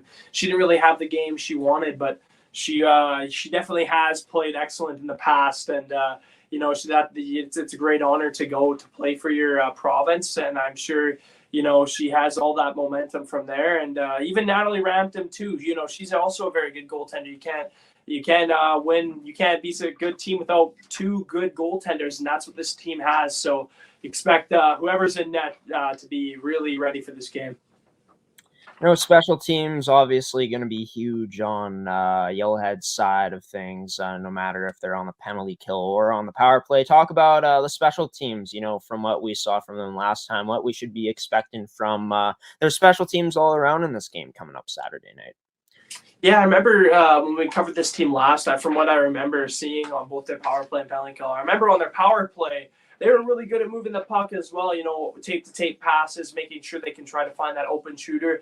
They didn't get as many goals on the power play as they would have liked to that game, but they have found success in the past on their power play. And, one bad game, one game that you don't play as good as you would have hoped to doesn't really define how well your power play or how well your team is in certain categories. So I think, this team has a very good specialty team unit, and I think it's just gonna be a very entertaining battle. I'm very looking forward to these two teams going back at it again here.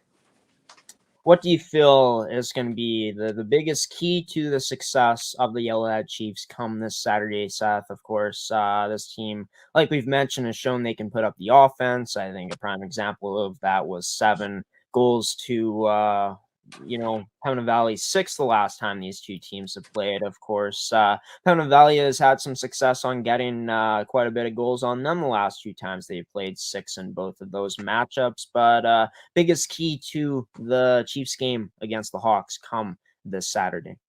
Yeah, I think it all lies within what you said there. Just making sure your defense. I think it's just their number one key is defending well. These last few games they played against the Hawks, they have been scored on quite a few times against the Hawks. So there is a weakness. I guess there is a weakness for them against the Hawks. So I think the main thing for them, the main key for them this game is going to be defending well in all areas of the ice. And who's that one player to watch for you in that game Saturday night for the Chiefs on their side of things? Yeah, it's really hard to choose with this team. They got a lot of, like we said, they have just a really deep roster, so it's hard to pick one player. But I think I'm gonna go with what I did last time and go with the goaltending again. especially after what happened last time we covered these teams. I'm really curious to see how they respond in this game against the Hawks. So I'm going to go with the goaltenders. It doesn't matter which one, whoever starts.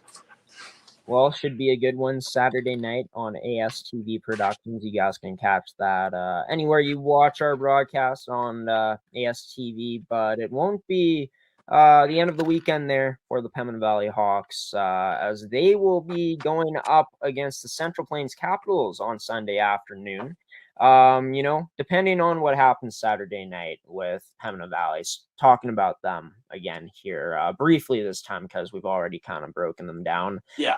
How huge is the preparation going to be for this team on a back-to-back, getting a team that's going to be hungry to come in and try to beat them again in Central Plains?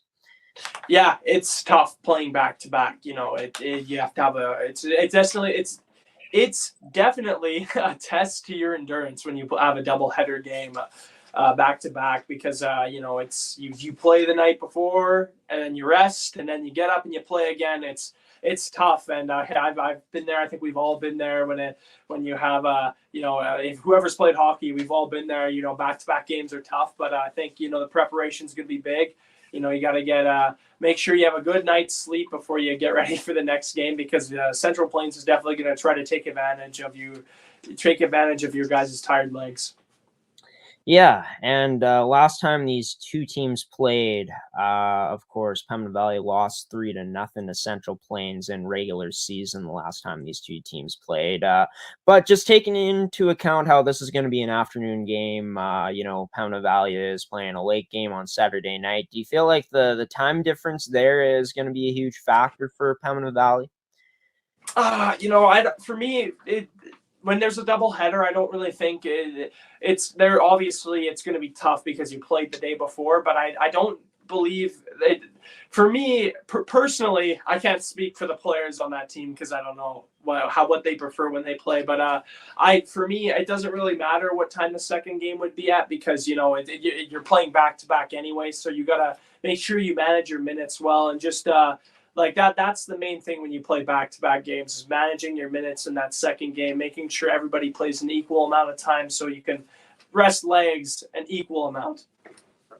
And of course, the goaltending is something that stumped the Hawks the last time out. Of course, Elise Denbo got the shutout against the Hawks last time out for Central Plains, making 28 saves on 28 shots faced. The key for this forward group for the Hawks in this game to try to get some goals by these goaltenders because Annika Moroz has also, come off a huge win the last time she playing against the Avros, 43 saves on 45 shots on November 28th. Talk about this forward group from Pembina Valley, how they'll be looking to break the goose egg this time, put up some more goals than zero this time around. Yeah, I think the main thing with this is just trying to generate as much shots as possible. It's often we talked about this often while on the broadcast, while broadcasting a game, or on here. We've talked about just taking as many shots as you can against a team that defends well, taking as many.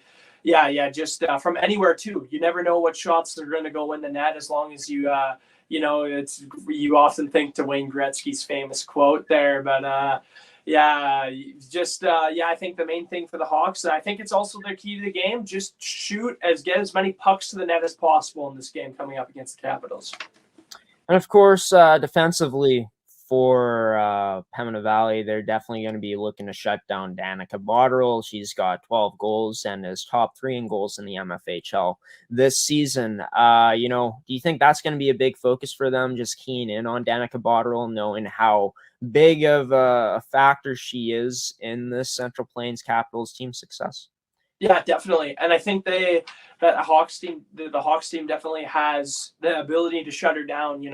They got, like we mentioned before, they have a really deep defensive unit that can, like everyone on there can really defend well in their own zone. There's no pure offensive defense or offensive defender on that team.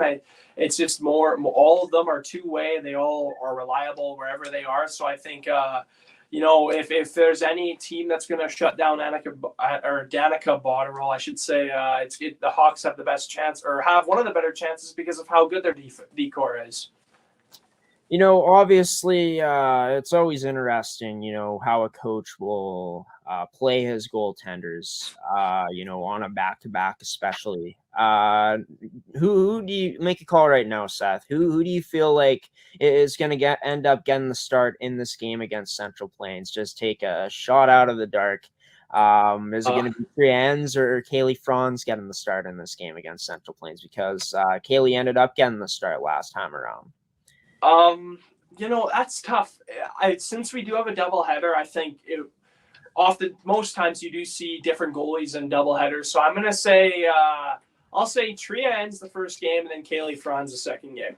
I'll just take a shot in the dark. Who knows? Yeah, we'll see if you can tell the future there, Seth. Of course, when I said last time out, Kaylee Franz played this Central Plains team the last time these two teams faced off. But the biggest key to the game for the Hawks in this game against Central Plains, in your opinion? Yeah, I kind of had said it before when I was talking about the offense. I think it's just shoot the puck as much as possible. Try to, trick the goaltender, whether it's a great shot or whether it's a fluky shot. You never know what's going to go in. And even on a hot goalie, maybe sometimes on a hot goalie, all it is a bouncer that can really help your team open up the scoring. So I think just take as many shots as possible. And we'll go to break after this one, and we'll come back and talk some more, of course. But last thing about Pembina Valley. In this game, who do you think the player to watch is going to be? You went with Erica Fiala in the game against the Yellowhead Chiefs. But what about against the Central Plains Capitals for them? Yeah, I'm gonna go off the board. I'm not gonna say one. I'm gonna say two, and that is Caitlin Anderson and Jessica Anderson. When it comes to the forecheck, I think these are some of the hardest working players I've ever seen in this, or I've seen in this league when it comes to working on the forecheck. And I think, they're sisters, so why not put them together and say them both for the players to watch for Pembina Valley. The Anderson sisters looking to do some damage for sure, not only against Central Plains this weekend on Sunday, but against, Yellowhead for sure. Going to be exciting to see Pembina Valley playing their two games. But Seth, we're going to continue breaking down this game on Sunday coming up. But going to the other side of things on the away team coming into Morden to play, the Central Plains Capitals coming up next on Seth's Inside Scoop with Seth Rock here on Coffee with Graeme.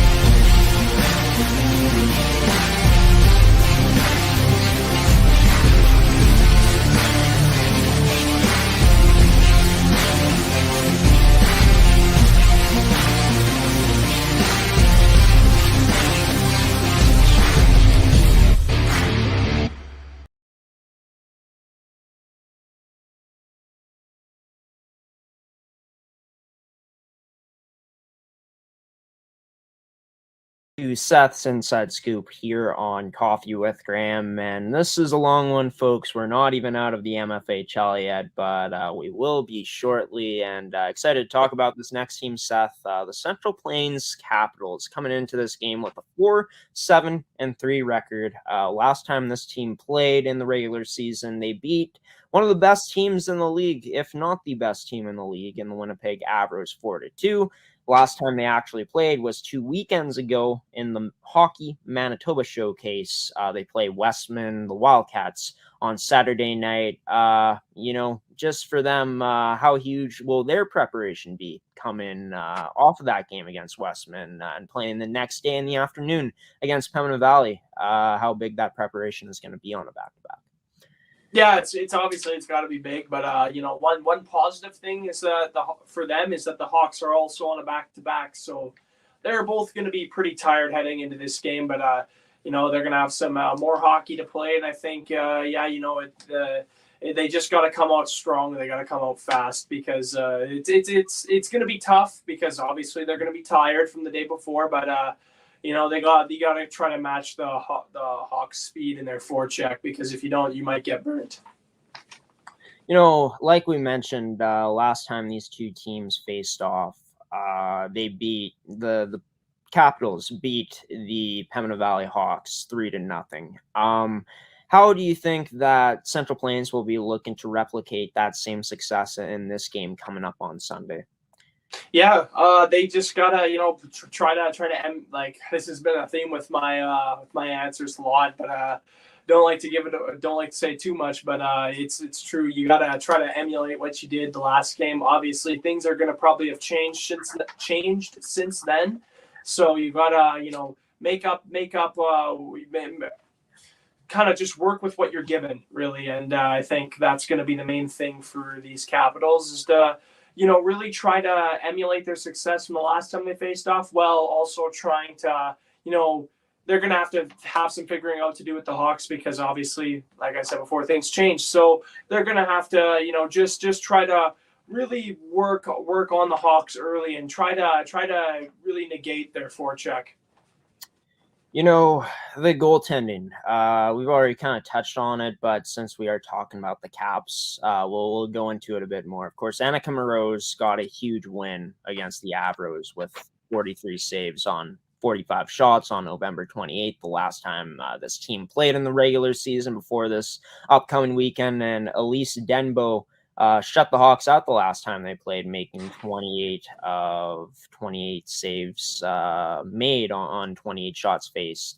How huge that their goaltending will play into their success this time around. I feel like it has to be massive, right?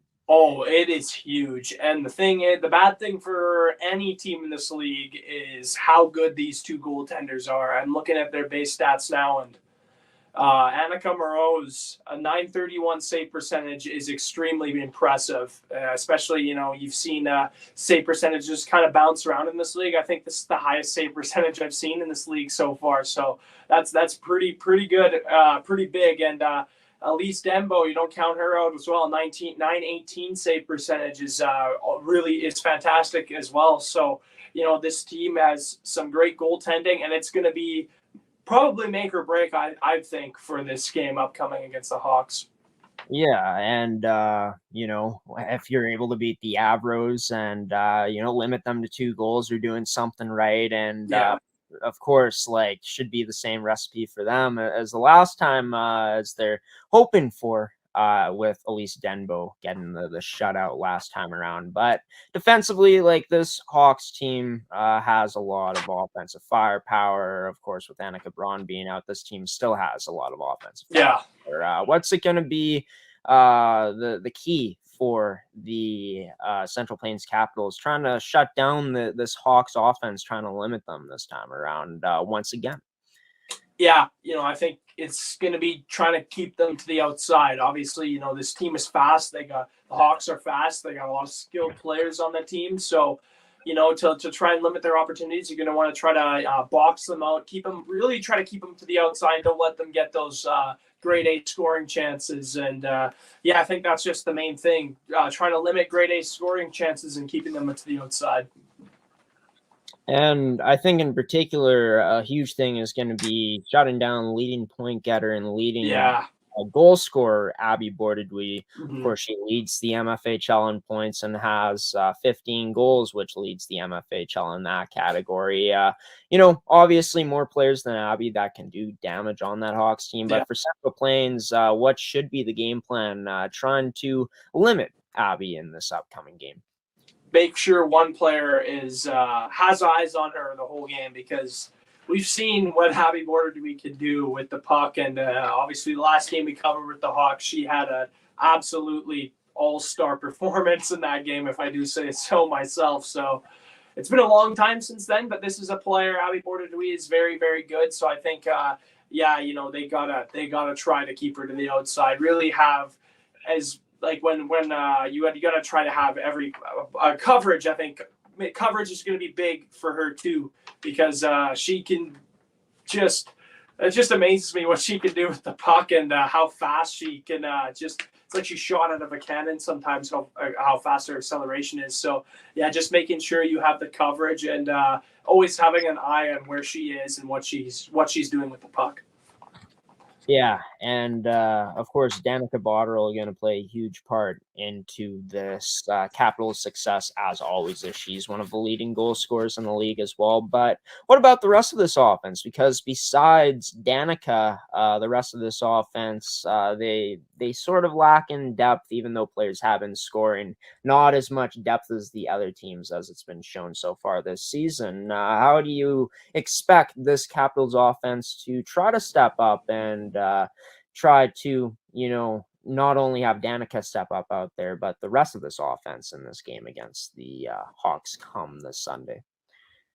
Yeah, it's tough. Yeah, they, obviously Danica Botterill is fantastic and has all these goals and all those points. But yeah, it's really we've said this time and time again. You can't win without you can't win championships. You can't be successful without your depth. And I think it's got to play a big role. And there are quite a few players with, like, obviously there aren't some league leaders on this team, but they do have some players on this team that have put up some points. So you just got to look at getting shots on net, trying to find that open person on the ice and really just trying to move the puck well to try and create those good scoring opportunities, because the more scoring opportunities you get, the more goals you're going to get. And that's just the way it is. So I think it's just for them, they got to look and try to create more scoring opportunities, whether that's shooting pucks more often or trying to find that open person on the ice.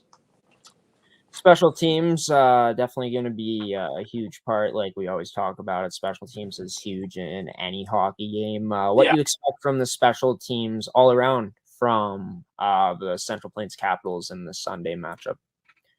Yeah, their special teams got to be big because we've seen we know how deep the Hawks are up front, so they got multiple power play units that can really move the puck and really get goals. So they got to be there. The PK for the Capitals has to be up to snuff today. It's got to be really making sure they're covering all the angles, making sure they're doing that classic box that pretty much every single team does, and when killing a penalty, really just get in the way of shots and trying not to screen your goaltender while you're blocking those shots as well. And the biggest key to this game for this Central Plains team? Yeah, I think it's just going to be, it's going to be kind of a multitude of things. It's getting more scoring opportunities, and not only it being from Danica Botterill, but I think, the team as a whole has to get equal scoring opportunities, because it's going to be tough with going up against a team like the Hawks with all the depth they have. They can score. They have multiple players that can score lots of goals, and the Capitals don't. They're good too, but they don't have the depth that the Hawks do. But I think it's just trying to get all lines shooting as much as possible. And I feel like I kind of know what you're going to say on this one here, Seth, because we've spoken her name throughout this edition of your segment quite a bit. But who do you think is going to be the player to watch for the Central Plains Capitals on Sunday?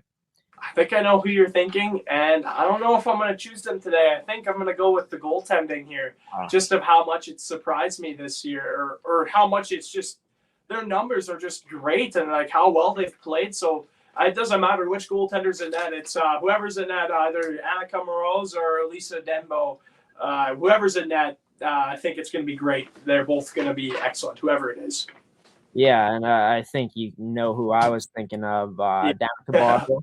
Yeah, kind of obvious just how she's been having a heck of a season. What a talent Danica Botterill is. But yeah, should be a good competitive game come this Sunday between the Pembina Valley Hawks and the Central Plains Capitals. Of course, that game will be shown here on ASTV. But Seth, we're going to continue talking about female hockey here, but we're switching over now to the Saskatchewan side of things. Two matchups, both the same teams playing. It's the Swift Current Wildcats and the Weyburn Goldwings. This is the first matchup between these two teams this season. Swift Current coming into this game, we'll talk about them first. 8-7-2, third place in the Saskatchewan Female U18 AAA Hockey League. 51 goals for, 40 against. Talking about the forward group first off, lots of depth up front. Only 3 players without a goal. That's not just talking about their forwards, but this whole team has a lot of depth. But talking about, how huge, this offense from this team is going to be against a Weyburn team that has struggled quite a bit this season. Oh, it's got to be big because this depth that they have on this team is almost shocking how well these players can play. And like you said, they only got 3 people who haven't scored, and even those people have put up points. So it's pretty impressive what they've been able to do. And their depth is just such a key proponent to their success. And there's not much you can really say about how well their depth plays. They're just they all buy into a system, and they all play well with each other, and they all play for each other. And it's just a good thing to watch when you're watching hockey. So their depth is just going to be one of their biggest things coming this weekend. Yeah, Jersey Watain leads the team in goals with 14. The next most being Sadie Keller and Ava Metzger with 7. But let's talk about the power play. Keller and Metzger having 7 each. Talking about the power play now, Seth. This has been a team that's shown that they can get it done on the power play this season. Talk about, how huge that's going to be when they get the girl advantage out there on the power play against Weyburn in these 2 games. Yeah, it's going to be big. Obviously, you mentioned a few of them like Jersey Watney and Ava Metzger, but there's plenty other people too. We talked about the depth, so obviously they're going to have multiple power play units that they can run that they can rely on to get some points, and this is one of the better teams. They got a lot of good players, so it's going to be tough. The power play for Swift Current is going to be tough to kill for Weyburn, and I just think they got to have all systems go on the penalty kill because this Swift Current team can really make you pay on the power play. Looking at it, Swift Current, how do you think we'll be looking at them to attack? Like, what do you think the expectation is that of how they're going to try to attack this Weyburn team who is just looking at it not quite as skilled as some of these teams in the Saskatchewan Female U18 League. How you think Swift is going to look to attack them when they're in the offensive zone? I think you said it there. I think best. I think they're going to try to use their skill set to try to outmatch them. Obviously, this Weyburn team doesn't have the depth. They don't have, or not depth, but they don't have the skill that Swift has, and I think that's going to play a huge advantage to Swift Current success if they can get their skilled players doing all the fancy little things that they do in order to help them get points and get wins. I think that's going to be the main thing. Is their depth their depth and their skill is going to be the main thing when it comes to really trying to beat this Gold Wings team. Looking at it, the defensive side of things for Swift Current, 40 goals against this season. Talk about, their what we should be expecting from this team on the defensive side of things when Weyburn, has the puck and is in their zone.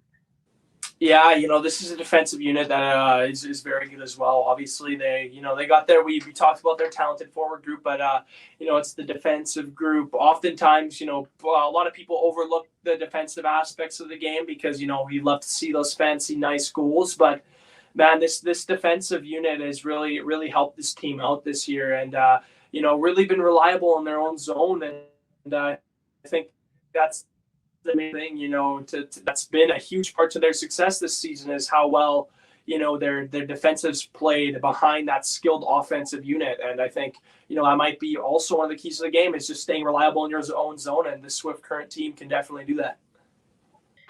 Just talking about the penalty kill here for Swift Current, how huge that's going to be because knowing a team, a huge underdog coming into this weekend like Weyburn, if they start to get, maybe some success on the power play, that could generate some momentum for them. And we know Swift has been able to have a solid penalty kill this season at times. Talking about how huge that penalty kill, the success for Swift there is going to be for them this weekend. Yeah, I think it's going to need to be big. Obviously, this Gold Wings team has struggled a little bit on the power play at times throughout this year, and they can certainly get momentum if they start scoring a few goals against Swift upcoming in these next few games between them both. And I think, I think one of the issues with Swift though this year has been taking quite a few penalties. I'm looking at their stats now, and it shows plenty of players on this team have over 10 minutes in penalty minutes, and I think 2 of their players have over 20 minutes in penalty minutes, and that's your penalty kill has been good, but you just want to stay out of the box. That could be your Achilles heel, and maybe a team like Weyburn can find that success and find holes in the penalty kill, and maybe kind of outwork them if this Swift team takes too many penalties. But on the Swift side of things, I think you just got to try to stay out of the box and keep doing what you're doing, because your penalty kill has been great. But I think the main thing is just try to stay out of the box is the number one thing with this penalty kill. Talking about the goaltending now, obviously 2 goaltenders that can play out there for Swift Current. Looking at it, what you expect from these goaltenders coming up this weekend against the Weyburn Gold Wings? Yeah, these 2 goaltenders are really good. We've talked about it before, of Aurora Van Wern and then Kaylee Lanner. They've both played in a few games each, 10 for Aurora and 8 for Kaylee. But yeah, they've both been very good in the games they have been playing, and both of them have recorded shutouts. So you can expect these goaltenders to make quite a few saves, and it's gonna make it really tough for the Gold Wings to get some opportunities. You're gonna expect the Gold Wings are probably not gonna outshoot this Swift team, so it's gonna be even tougher for them when they do get their shots, because you got 2 very solid goaltenders in the net. So yeah, just look to the goaltending to be very good up in these next few games. Now, you've kind of sort of alluded to one of your keys to the game already in terms of what Swift needs to do out there on special teams on the penalty kill. But talk about, the keys to this game or these games this weekend, these 2 games for Swift coming up, being, heavily favored just by their record alone.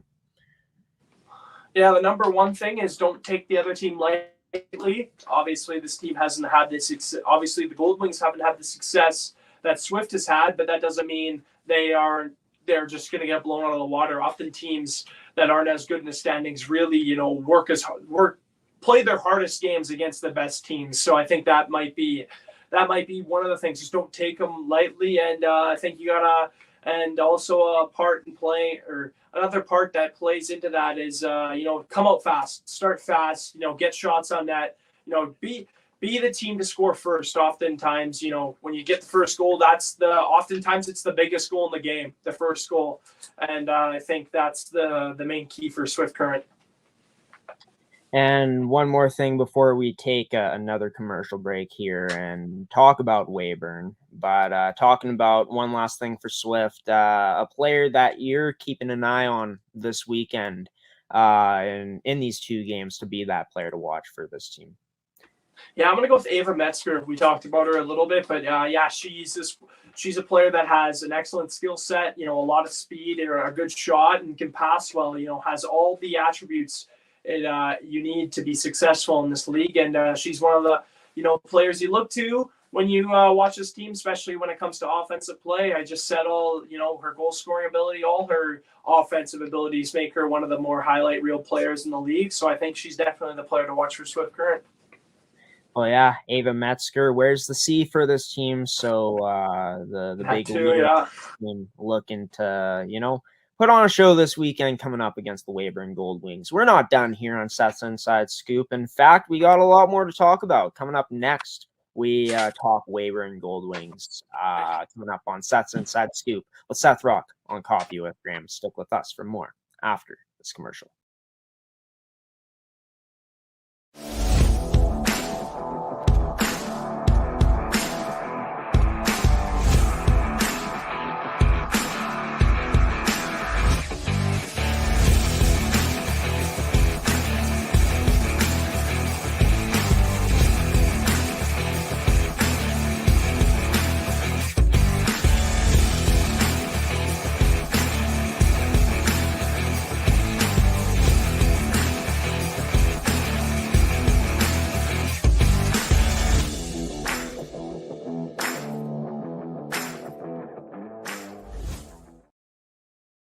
Welcome back to Seth's Inside Scoop on Coffee with Graeme. Like I said, folks, we got a lot more to talk about here on Seth's segment here on the Inside Scoop, and he's going to give it to us talking about the Weyburn Gold Wings now, last place team in the Saskatchewan Female U18 AAA League, Seth. 1-13-0-1. They haven't played Swift this year yet. In the regular season, as mentioned before, but last place in the league, only 12 goals for, 67 against, which is most allowed in the league. Yeah. Talk about this offense first off. What do you think the key is going to be for a team like this offensively who hasn't really generated many goals yet this season? Yeah, it's tough, and you do feel a little bit for this Weyburn Gold Wings team, but they have struggled. Their offense has definitely struggled to put up points this season. There's a lot of players who don't even have a point yet, which is, it is unfortunate for them. But I think the main thing is you got to stay positive. You gotta work at your game. You gotta play as hard as you can. And even though this is one of the best teams in the league, you still got to work as hard as you possibly can. And try to get on the board, generate as much shots as possible, and just try to really just go all out in this game, especially because they're going up against one of the better teams in the league. Yeah, and you spoke about their power play early on, like in the Swift part of the segment. But you said their power play hasn't been the greatest this year, and it's kind of obvious that it wouldn't be so great, especially with how much goals they've had this year, only 12 goals for. But what do you think the key is going to be for a power play that is going up against a very good penalty kill in Swift Current in these two games? Yeah, you just gotta. I think the main thing is patience. Although patience, but not too much patience. If you wait too long with the puck, odds are you're gonna get stripped, especially against a fast PK like this Swift team. But I think it's all about just making sure you're making the right plays, whether it's shooting the puck or passing the puck or whatever it is on the power play. You got to start getting goals somewhere, and the power play is your best opportunity to score. You got that extra person on the ice, so you're going to have more opportunities, more open areas to send pucks when you're on the power play. But they just got to shoot. They got to pass a little bit more. They just be more patient and really know where everyone is on the ice on the power play. 67 goals against, most allowed in the league this season. Going up against such a high-powered offensive team in the Wildcats in these two games, what you think the strategy should be from Weyburn Gold Wings team that has struggled tremendously in the defensive side of things this season so far? Yeah, this is the tough one. You're going up against one of the best scoring teams in the league, and your defense has been where you guys would like it to be, and we saw that 67 goals against. It's not fun to be in that situation. I think we've all been on hockey teams where your team hasn't been able to get goals, and you've been ran out of the rink a few times. But I think the main thing is just try to keep these players at the outside. Really try to not let them have any daylight. It's going to be tough because all the skill and all the speed we talked about. But you really just got to play as hard as you can out there and play for each other, and just know that you're all in this together.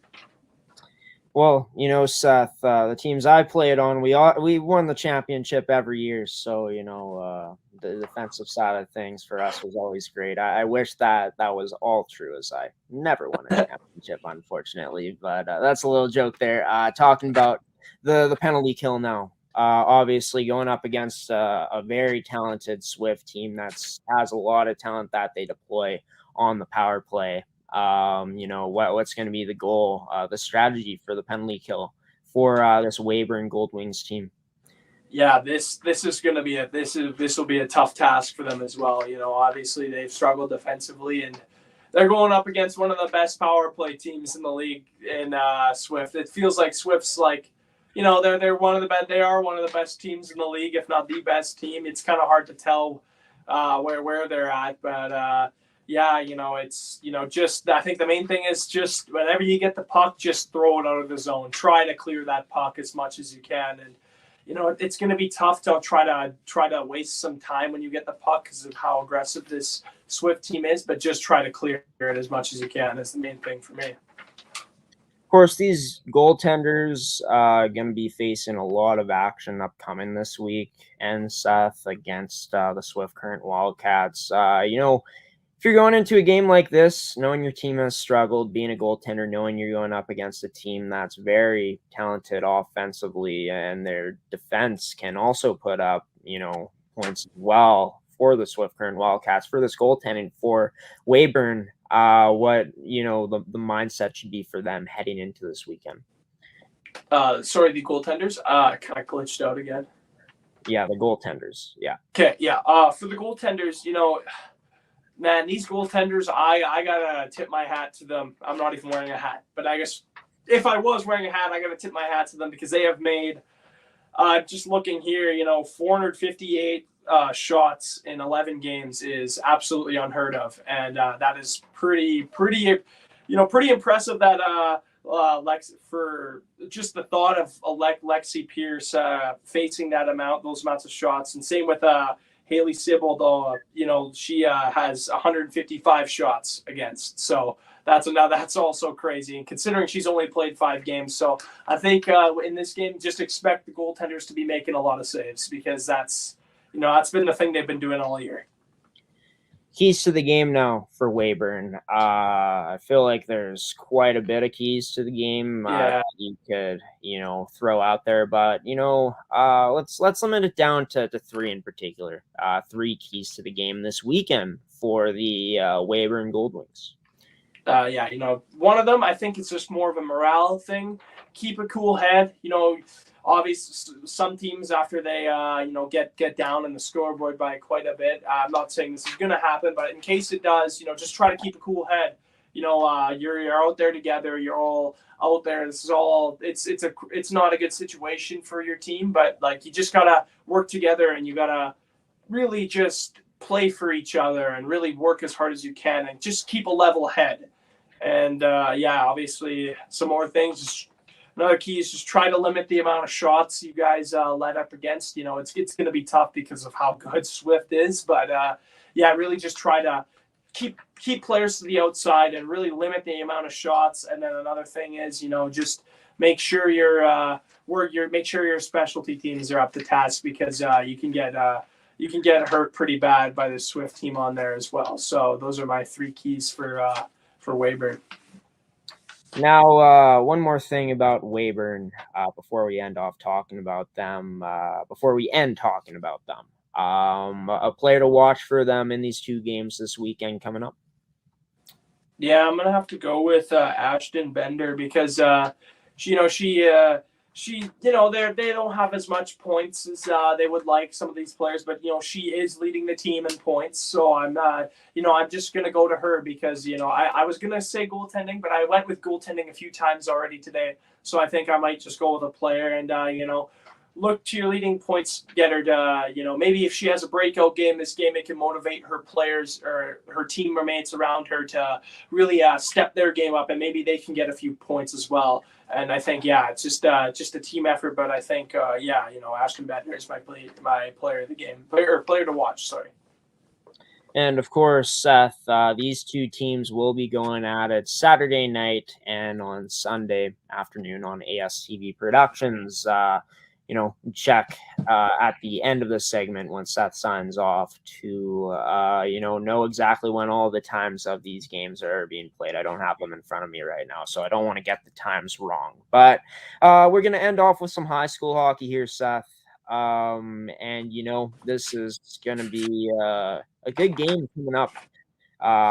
2 teams that are in the top half of the standings in the Zone 4 High School Hockey League this season, and that is the Morden Thunder at home facing off against the number 1 team in the league right now, the WC Miller Aces. Only time these teams have played in the regular season so far this year, has been in the first game of their regular season, where it was the Aces taking that 5-4 in OT. You think we're in for another close one here, Seth? Looking at these two teams as competitive as they are.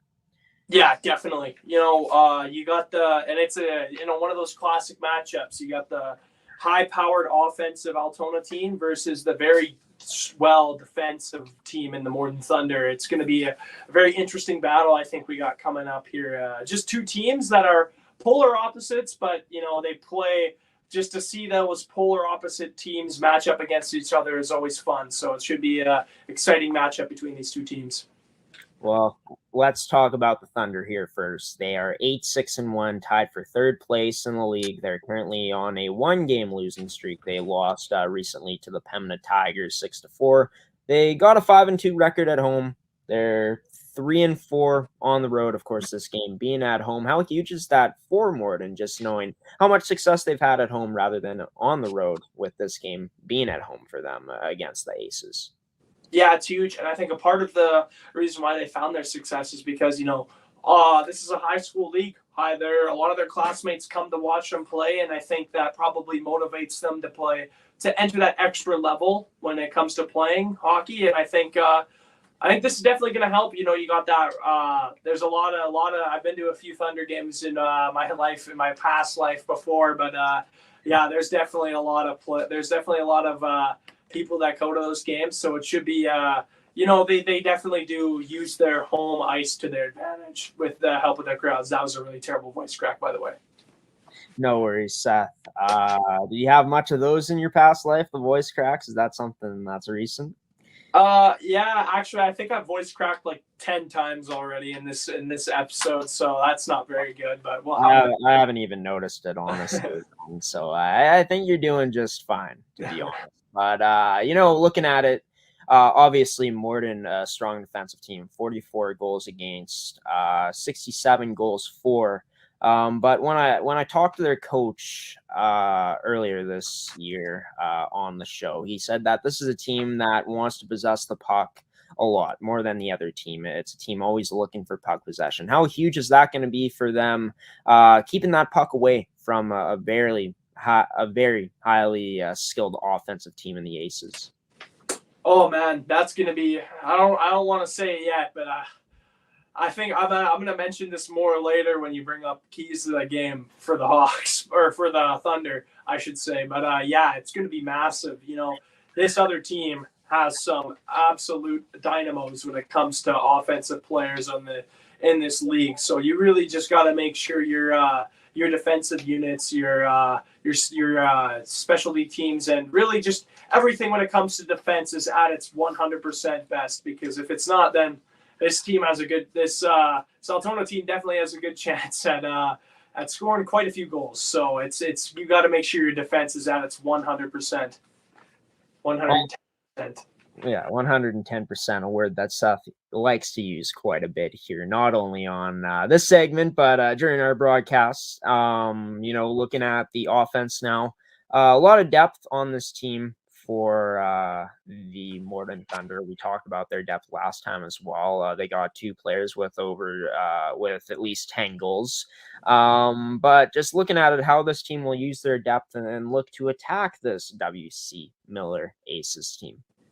Yeah, depth's so important. This Miller team has a lot of depth as well. But for Morden, it's especially good because it's a bunch of guys that can play really well in the offensive zone, but they work just as hard in the defensive zone, which really makes it hard for other teams. And I think depth scoring has always been a massive thing when it comes to teams finding success, whether it's in playoffs or regular season. It doesn't matter when. Depth is always one of the number one key factors when it comes to winning games. So I think the Thunder needs to have their depth at 110% in order to win this game. Once again, 110% making its appearance here in Seth's Inside Scoop for this week. Gotta love it, using that exact number there to describe the effort. But looking at the goaltending now, the goaltending for this team, the Morden Thunder, how huge that's going to be. Obviously going to be massive going up against a team with 92 goals for this season so far for the Aces. Yeah, it's got to be massive, like you said. These are two goaltenders that have found some quite a bit of success in the past. We haven't got to see them play yet, so it'll be interesting to see that. But one thing I do have noted down here is Cole Robertson. I don't know if I mentioned this last time we talked about the Morden Thunder, but I know I do know him on a personally a little bit, and I know that he hasn't played hockey in a few years, and for him to come back to play as a goaltender nonetheless in this league and be finding success that he is impressive. If you ask me, 299 goals average with an 891 percentage is pretty good. Especially it just amazes me. He hasn't played hockey in a few years and he's been able to find success in the net this year. So it's a very good story for him. And if I mention Cole Robertson, I got to mention Pasha Korabaleknikov. I think that's how you say it. I'm sorry if I mispronounced your name, Pasha. But he's been great as well, finding success this season as well. So I think it doesn't matter which goaltender's in net as long as they're at their 100. I don't want to say 110% every time. I get so used to doing that. But as long as they're playing at their best, I think the Thunder has a real chance to win this game. Yeah, for sure. And Cole Robertson, what a cool story that is. I know Ryan Morasti told me, when I had him on the show about that, and I was like, wow, just to see him doing what he's doing, quite a story. Would love to get Cole on one of the shows, one of the episodes here on the show at some point, maybe in the new year, to talk about his first season back. But talking about this team's special teams in general, for the Morden Thunder, overall their special teams, how huge it's going to be played out for them on both sides of the special teams coin. Yeah, their power play is pretty good. It's pretty fun to watch. They got a bunch of guys on there. The depth always helps. Like I said with the other few teams already this episode, you got the more depth you have, the more the stronger your power play is. So that's going to be a big help for their power play. They got guys who can score quite a few goals. And Zach Dick and Coyan Fair, who both have over 10 goals on the season. So they're, those are two guys that can put the puck in the back of the net. And on the power play, that's only going to help if you have two weapons that can shoot the puck. And then it's just all the pieces around them too, who often dish them these passes and help them get these goals. So the power play is going to be big. And penalty kill, man, they got some work cut out for them because I've noticed they take quite a few penalties when I'm looking at this penalty kill, and that means against a team like Altona, they gotta have their penalty kill. I'm sorry to say this again, but at 110%, because this Altona team is really gonna make you pay if your penalty kill isn't at its best. Yeah, for sure.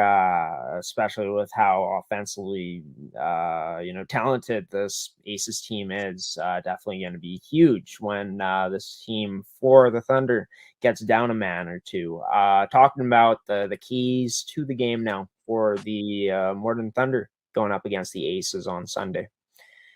Yeah, for them, I think it's just get on your forecheck early. This is a team that they're physical. They got guys that can hit. They got guys that can really force the play often. So I think it's they get on their forecheck early. I think it's only going to help them. And number two, stay out of the box. They take quite a few penalties, and against a very good team, we were just talking about it. You don't want to take too many penalties. So I think that's number two. And number three is be responsible in your own end. This team has crazy offense, so just make sure you're defending in your own zone responsibly, and I think you got a good chance to come out with a victory this weekend. And ending off with this for Morden, and then we'll jump right into the WC Miller Aces. But a player to watch that you're keeping your eye on in this game coming up on Sunday for the Morden Thunder. Yeah, there is quite a few players on here, but I'm looking at player Sam Blatz. This is a guy who is, he's definitely been a very good player for them this season, and he's a guy that also has played both forward and defense. So that just shows you about his game, that very solid two-way game that he can play. in his own zone and in the offensive zone. And, it's very good to see that kind of versatility on your team. And in a game like this against a very good offensive team, I think a versatile player like Sam Blatz is going to be very important. Well, Morden looking to close the gap a bit from where they are to the first place spot, which is held by the WC Miller Aces at this point. And let's talk about WC, the Miller Aces, first place team in the league. They are 10-4 so far this season. They are currently on a 4-game win streak. They're 5-1 at home, and they are on the road, and they've had a pretty solid record, being over 500 there. Never hurts. 5-3 record on the road this season. But talking about it, their 4-game win streak, what you think has been the biggest part of their success to, build up these wins to get into first place at this point in the season on those 4 games? Yeah, I think it's their offense. Their offense has just been absolutely dynamic, having all these guys with over point per game. It's crazy. It's really, really just hard to comprehend seeing all these guys that can really play. And it's their whole team. It's their whole team's depth is just insane. And I think, the offense especially has been one of their main keys of success in their winning streak that they got going on right now. Well, yeah, and you speak about that offense, like I've already mentioned it before, 92 goals for. A lot of depth on this team. They got 3 players with at least 10 goals this season. Just looking at it, how you expect this team to attack with the offensive talent this team has all around. Yeah, I think it's going to be a speed game. These guys, often with skilled players, you see a lot of speed coming from there. And I think this is going to be the main thing. They got a really deep lineup. So I'm thinking all 3 or 4 lines, however many lines they got here, are going to be really, really just using their speed to their advantage, trying to get around, use their speed to get around the Hawks players. We know how good, or Thunder, geez, I always get those 2 mixed up for some reason. But, really trying to just get around. We know how good the Morton Thunder's defense is already, so it's going to be tough. But they got the depth to do it, so it should be interesting to see these 2 teams go at it. The power play, obviously, a massive part of a game like we've talked about. It could be make or break in a game how you do on a power play, and if you get shut down. But this team has a lot of offensive talent. I assume, Seth, that this power play has been firing on all cylinders this season so far. Yep. Yeah, they've been pretty good. The main thing with them is being able to move pucks really well. That's always the number one thing when you're watching a power play. You watch to see how well they're passing, and oftentimes you can dictate how well a power play is going to end up if depending on how good the passes are. If they're not going tape to tape, odds are the power play isn't going to be getting much zone time. So I think it all depends on this team being able to move the puck well when they get those power play opportunities. The defensive numbers very solid as well for this team.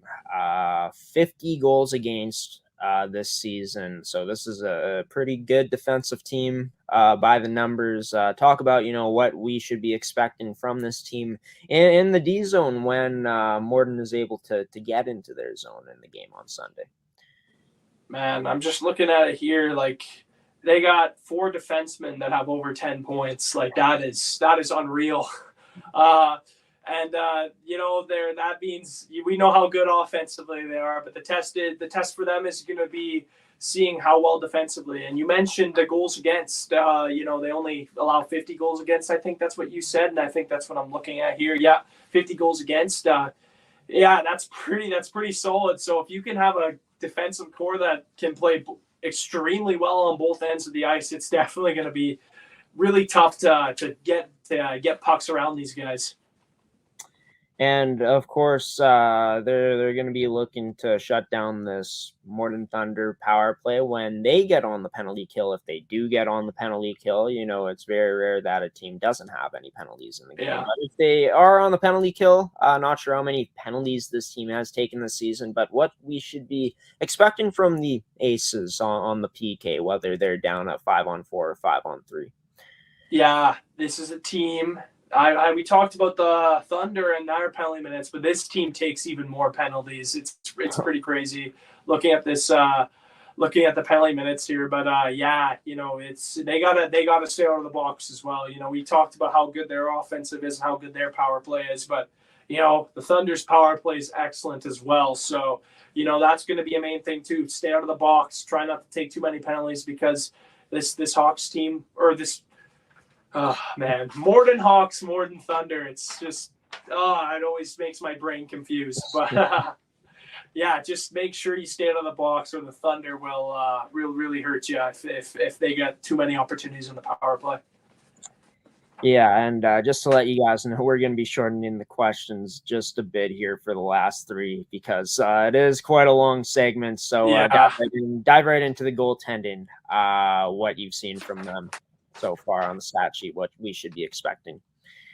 Yeah, these are two goaltenders that have done their part as well. Making key saves when it matters. Being able to backstop one of the best team in the league. So obviously you're going to expect a good performance from both these goaltenders. And for the Hawks, you gotta hop on them early, just because these goaltenders are good. We see they got some pretty good statistics here, with a 247 goals against average for Darian Penner, and then 899 save percentage for him. So pretty good overall numbers for Darian Penner, and then Connor Parago with similar stats to him. So it's these are two goalies that can stop pucks well. And sorry for going too long, but these are two goalies that you can expect to have a good game. Oh, no worries, Seth. You just got to give your analysis, which is nothing wrong with that. But let's dive right into it. Keys to the game for this W.C. Miller Aces team to continue their winning streak on Sunday against the Morden Thunder. Stay out of the box. Get on your speed game early, and get on the forecheck game early as well. Nice and simple. You're right there. And, you can be a bit longer on this one, of course, because I feel like you're going to have a lot to say about this one. Player to watch, a lot to choose from here. Going to be interested to see who you pick for the W.C. Miller Aces, the player to watch in this upcoming game on Sunday. Yeah, you're not lying when there's many players we can choose from here. But, I think I'm just going to have to go with Declan Bergen. 17 goals and 12 assists for 29 points in 14 games is ridiculous, if you ask me. That is a crazy offensive output. This guy can do it all, and he has 17 goals in 14 games, over a goal per game, which is unheard of. So expect this guy to be shooting the puck lots, and that's why he's my player of the game. This guy can really shoot the puck, and it's going to be entertaining to see what he can do in this game. Well, Seth, going to be interesting to see for sure. A lot of weapons offensively, a lot of players that can put that puck in the net for the W.C. Miller Aces. Going to be an exciting game to watch, I'm sure, on the network coming up on Sunday evening. But Seth, this was the longest segment of your segment, Seth's Inside Scoop, that we have ever done here on the show. I enjoyed every minute of it, man. I hope you did too. Thanks for coming on and previewing and breaking down what these teams need to do, breaking down these teams in general, previewing them heading into this upcoming weekend here on the network on ASTV. Should be a lot of fun. But till we talk with each other next time, Seth, you have a wonderful rest of your night, man. Take care. Yeah, you too. Seth Rock on this week's edition of Seth's Inside Scoop, everybody. Of course, it was a very long one. I do believe that this was the longest edition of Seth's Inside Scoop ever, period, on Coffee with Graeme. But like I said, I enjoyed every minute of it. I hope you guys did too. It's time for me to give you guys the times of exactly when these games will be played on the network this weekend. So starting off at 7:45 p.m. on December 18th on Saturday night, it's going to be the Swift Current Wildcats going up against the Weyburn Gold Wings. And then 15 minutes after the puck drops in that game, we're going to be seeing the Pembina Valley Hawks squaring off against the Yellowhead Chiefs in some Manitoba Female Hockey League action. And then that's going to do it for our coverage on Saturday night. Moving into Sunday, It starts in the afternoon with the Weyburn Gold Wings taking on the Swift Current Wildcats once again at 1:45 p.m. And 45 minutes after the puck is dropped in that game, it's going to be the Pembina Valley Hawks taking on the Central Plains Capitals at 2:30 p.m. And then to end things off on the network for this upcoming weekend, it's going to be, of course, the game that Seth just broke down, the two teams involved in it. The Morden Thunder at home against the WC Miller Aces at 5:15 p.m. You guys can catch any of those games all over the network on ASTV Productions. Be sure to tune into the game, on whatever streaming platform you guys enjoy watching the games here on ASTV Productions. And of course, the upside about watching games on ASTV Productions, you get to watch not only some fantastic amateur sports action, some amateur hockey action, but you also get to watch it for free, as all of our content here on ASTV Productions that we've been showing is free to watch. So, yeah, it's going to be an exciting weekend of games. Of course, I will be at home for the weekend, producing the games between the Wildcats and the Gold Wings here from home. So it should be an interesting weekend for me, that's for sure. But Seth Rock going to do a wonderful job. Of course, he is riding solo on Saturday night in Morden for that Hawks and Chiefs game, as Cody Wall will be unable to make it to that game. But Seth and Cody, like I said earlier in this episode, will be reunited and calling the action together for that Pembina Valley Hawks and Central Plains Capitals game, as well as the Morden Thunder and WC Miller Aces game as well. So we're going to send it to a quick little transition video, and then I'll be back here to give you guys some final words here on this very long edition of Coffee with Graeme on ASTV Productions. Stick around, folks.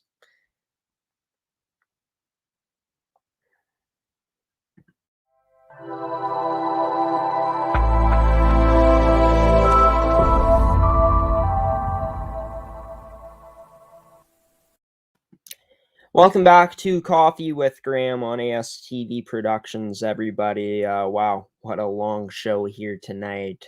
We started an hour ahead of time due to some things getting in the way, but I'm happy that you guys tuned in and decided to choose ASTV Productions on your Thursday night and choose to watch my show, Coffee with Graeme. Means a lot for all the support that we get here on ASTV. Of course, if you enjoyed this episode, be sure to give it a like, give it a reaction. If you're watching on Facebook, as you're able to do that, share it, leave a comment, leave your feedback. Sharing is probably the most important thing if you are going to, choose to share the video, because it just grows the brand here at ASTV, which is huge for us. And it's also huge because sharing it not only means better growth for us here at ASTV, but gets more eyes on the programs that we cover here, like Pilot-Mound Hockey-Academy, every other team that we cover as well. Gets the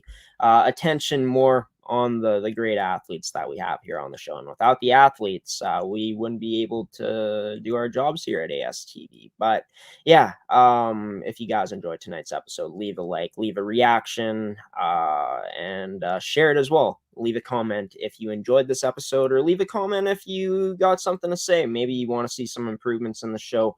I might just listen. But yeah, special thanks to the guests in tonight's episode in Pilot-Mound Hockey-Academy U18 female prep defenseman Davanna Ditto, Pilot-Mound Hockey-Academy U17 male prep forward Izzy Aime, as well as two players from the MFHL, Winnipeg Ice rookie forward number 9 Stephanie Jacob. Congratulations to her once again for taking home the honors of Player of the Week in the MFHL for Week 9, as well as a special thanks to Mya Pearce, number 8, assistant captain and second-year forward of the Pembina Valley Hawks, for coming on this week's edition of the Hawks Report. And, of course, a special thanks to my main man, Seth Rock, for coming on tonight and doing his segment, his weekly segment here on Thursdays in Seth's Inside Scoop, breaking down the action that we're going to see here on the network this weekend. Lots of hockey to be watched. Very exciting. Get excited for that if you guys are planning to tune in on Saturday night and on Sunday afternoon and Sunday evening for those 5 games that Seth talked about tonight on a segment. Also want to give a thanks to you, the viewer, for tuning in as well. Of course, the athletes, the coaches we have here on the show, anyone else involved in the amateur sports scene, make it happen, but you guys also make it happen with your dedicated viewership to the show. Or if you're a new viewer, thanks for tuning in as well and watching Coffee with Graeme. It means a lot. Hopefully you guys watch future episodes as well. Would love to have you stick around and watching Coffee with Graeme in the near future, for the foreseeable future. But also a special thanks to the sponsors in tonight's episode in Tovey Hockey, Case Financial Group, Evolve Green, Pilot-Mound Hockey-Academy, and AETI. I'm going to end it off here by saying a few more things. The next edition of Coffee with Graeme will be coming out next week on Tuesday morning at 10 a.m. Central Daylight Time. Or 10 a.m. Central Time. You guys can catch it on ASTV Productions on Facebook, as well as on our website at astvproductions.com or on our Twitter at Amateur Sports TV. Be sure to check out our social medias on our Facebook, on our Twitter, and on our Instagram as well at ASTV Productions the day before, as we will be releasing the promo, the people who will be in that edition of Coffee with Graeme, the guests, all over our social medias on Instagram, on Facebook, and on Twitter. And maybe next week, since Christmas is upon us, which is absolutely crazy. I can't believe it that the year has gone so fast. Maybe I'll put on my Christmas sweater like I did last year and wear it to get into the festivities, really get into it, truly get into it. But we'll have to wait and see. But until next weekend, until next week, folks. It's too late. I gotta end the show now, folks. But before I do that, until next week on Tuesday morning, I'll see you then, folks. Graeme Forsyth, host of Coffee with Graeme, signing off now. Very late on this Thursday evening. You guys have a wonderful day at work tomorrow, a wonderful day at school, whatever you guys are doing. Have a wonderful Friday. Stay safe out there. Stay warm as well, because it is pretty darn cold here in Manitoba. I know today when I stepped outside, I regretted it shortly after I had to step back inside, because it was too cold for me to come out of the house today. I was like, no way, I ain't doing that. But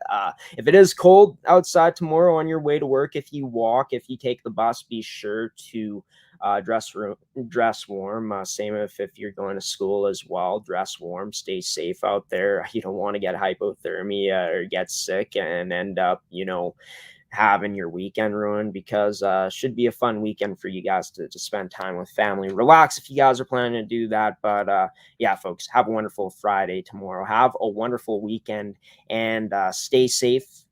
Drive safe as well. Stay warm. And until next week on Tuesday morning, folks, for Coffee with Graeme, I've been your host, Graeme Forsyth, signing off now. Peace out, everybody. Take care and good night.